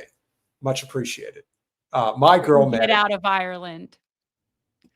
I love Ireland. I'm still working on that. Have you guys heard of the most Jewish man in the world? Well, I have. Peter lives in the panhandle of Florida in a town called Niceville. It's a nice town. Just don't come a knocking after 11:30 at night. He negotiates at the ATM. He negotiates at the ATM. He tips with coupons, then asks for change. All right, I'm sorry. That is one of the funniest lines I've ever heard in my life. That was the one that just... He tips with coupons and asks for one change. more time. Okay, ready? Here we go. Then asks for change. Then asks for change. He doesn't celebrate Christmas, but he installs a parking meter on his roof, just in case. After his meal arrives, the waiter comes over and asks, "Is anything all right?" He still clips the ridges off coins, just to stay up on his skill set. He's already suing this channel. When his son asked to borrow $20, he accepted and lent him $10. His favorite movie is a few dollars more. He's never seen it, he just likes the title. His hands have been rubbing together for so long, he started a fire and a lawsuit. He causes traffic jams when there is loose change on the street. It's terrible. When he goes shopping, companies write IOUs to him for his purchases. Around other Jews, he's Jewish. Around everyone else, he's white. When he loses a debate with another person, he calls them an anti-Semite. He's been kicked out of 109 bars and still blames the bars. He blesses bagels before slicing and debates you on which schmear is kosher. He is the most Jewish man in the world. I don't always drink, but when I do, I keep the glass, the napkin, and the receipt for tax reasons. Stay frugal, stay suspicious. It's so bad. Now, I play this for a reason. I want to live in a world where we can make fun of people for their cultural intricacies. And well, some things are based on reality, and some things are done with a good spirit, and some things are done with a mean spirit. And I think for the most part, we all know the difference. We know it when we feel it. Yes. And so there is a difference. Sometimes it's mean. Sometimes it's funny. Sometimes it's based on truth. Look, Irish people, they drink, man. They drink. And that, yeah, it's a stereotype, but yeah, facts. And it just, sometimes we have to laugh at stuff that is real because it was a couple of them were funny, but mostly he pays with coupons and expects change. I mean, that's great. That's funny. Like, I don't give a fuck how he tips. He tips with coupons and asks for change. I mean, it's too good. It's too good. And if you say that you can't laugh at that, then you're the one with a problem. Oh, my issues with it are never that I think it's offensive for Jews. It's just sometimes I don't think it's funny like you do, like some of the things. That some of those were funny. Listen, if you've never read The World's Most Tasteless Joke Book, like this was a book that came out in the early 80s. And there were different jokes for every culture. Every one. And let me assure you, they're all funny. What do you call a guy with no arms and no legs at your doorstep? Mad. That's funny. What do you call what is okay? So you want a really bad one? I'll give you a bad one. What's black and white and red all over? An interracial couple in an automobile accident. That's just not funny. All right. See, that's just like that. Just reminds me of shit we said when we were kids. It just was never good. Why do Mexicans have refried beans? I'm not liking where this is going. Have you ever seen a Mexican who didn't fuck shit up the first time around? See, that's not funny. Have you heard about the tires Firestein? No. Not only does it stop on a dime, it picks it up as well. Oh, yeah. See, yeah. See, those are bad. Those are really bad. See, also, there's a difference when you're making fun of communities that are actually persecuted and vulnerable, right? It's different when that's why it's like with the Jewish humor, it's because as much as Jews would like to be victims and claim to always be vulnerable and oppressed, we're not. We're not. Whereas one could say that Mexicans, especially right now in this country, are. So that's sort of the difference. So then it's a matter of, okay, but is it doing harm when you're doing that to those people that are undergoing oppression right now? And that's when it's not funny anymore, because then it's mean. A good blonde joke. I only know one. It's a sexual joke, but it's actually pretty funny. At least I thought it was when I heard it as a kid. You would probably think it's pretty juvenile. Would you like to hear it? Sure. What do you call a blonde upside down? I don't know. A brunette with bad breath. That's so gross. See, that's not even like, that's just stupid. All right, you want to hear the best black joke that I've ever heard? I still to this day, I still think it's so funny. Yes, it's funny. I don't care what anybody says. Did you hear about the black kid who had diarrhea? I'm not liking this either. He thought he was melting. That's not funny. That's funny. It's no, funny. It's really not. It's not funny. That's not funny. That's just funny. No, it's stupid. It's low hanging fruit. It's low hanging fruit. It's stupid, but it's still funny. I like toilet humor. You're not a fan of it. I get No, it. because it's stupid. So you say. I still think it's funny. You want to know the best blonde joke? I'm going to give you a quote by Dolly, because Dolly is the best. And just so people know, she is okay. Thank God. Like, I can't even tell you, like her sister put out a thing and said, pray for Dolly. I almost had to pull over. And then Dolly put out a video that she's doing okay. But this is a famous Dolly quote. I'm not offended at all by dumb blonde jokes because I know I'm not dumb. And I also know I'm not blonde. Says the queen. Says the queen. See, if my boy can find that joke funny, we can all fucking laugh. And if some of you got, I don't find it funny. I find it stupid. If you just again, even if it's low hanging fruit, just in case he says jokes are jokes. I'm not saying it because I'm trying to give shit to people because of their race, their color, their creed. It's because in the end, if you're tight with somebody, you say the most. If you're not from where I'm from, let me assure you, we will call each other every derogatory name in the book. And you know what that means? It means it's an endearing term towards one another. It isn't that we don't like them because they're different. It's because it's the world that has been created where people think that this is how you separate, and that is not the way it's supposed to be. We are supposed to be able to make jokes, and context is the key. I'm not trying to hurt anybody.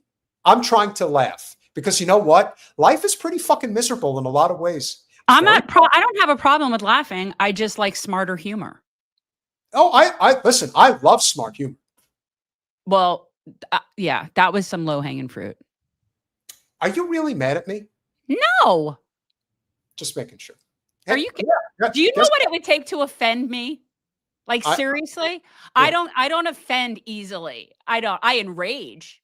Oh, I'll enrage. But I don't offend. You're not going to offend me. If you can't laugh, you will cry, because the rage that Jen and I both feel simultaneously towards the Zionists, the Ashkenazis of this country, yeah, it's pretty fucking bad. Oh, yeah, no. There are points where I'm shaking from being so angry. Like I'm just shaking. And I know that cannot be good for me physically. And let's bring human beings are not meant to be processing what we're having to process. No. This is not normal.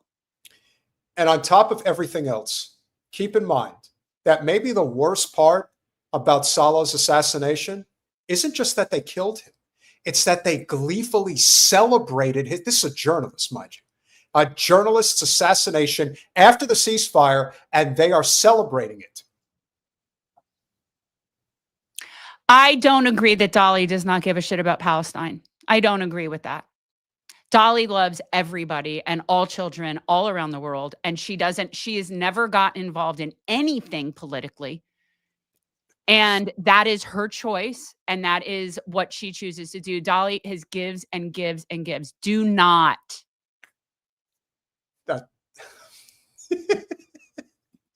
Don't go with Dolly. No, don't mess with Dolly. No, somebody in the chat said that she doesn't care about Palestinians, and I completely disagree.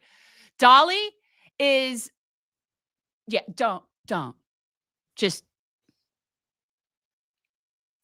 you friggin' wish. You wish. Dolly doesn't donate to politics. Dolly doesn't get involved in politics. That is her. She has been saying that her entire career, and she has consistently held that. I don't necessarily look. Everybody is different in that regard, but do not say she does not care about Palestinian children. Dolly cares about all children. Yes. And with that said, if you can't laugh, you will cry or you'll rage, and we're doing it all. So with that said, smash that like button. Share, subscribe, do all those things we ask you to do. We appreciate you all. We love you all. Have a great evening. We'll see you Thursday, and free Palestine. Good night, guys.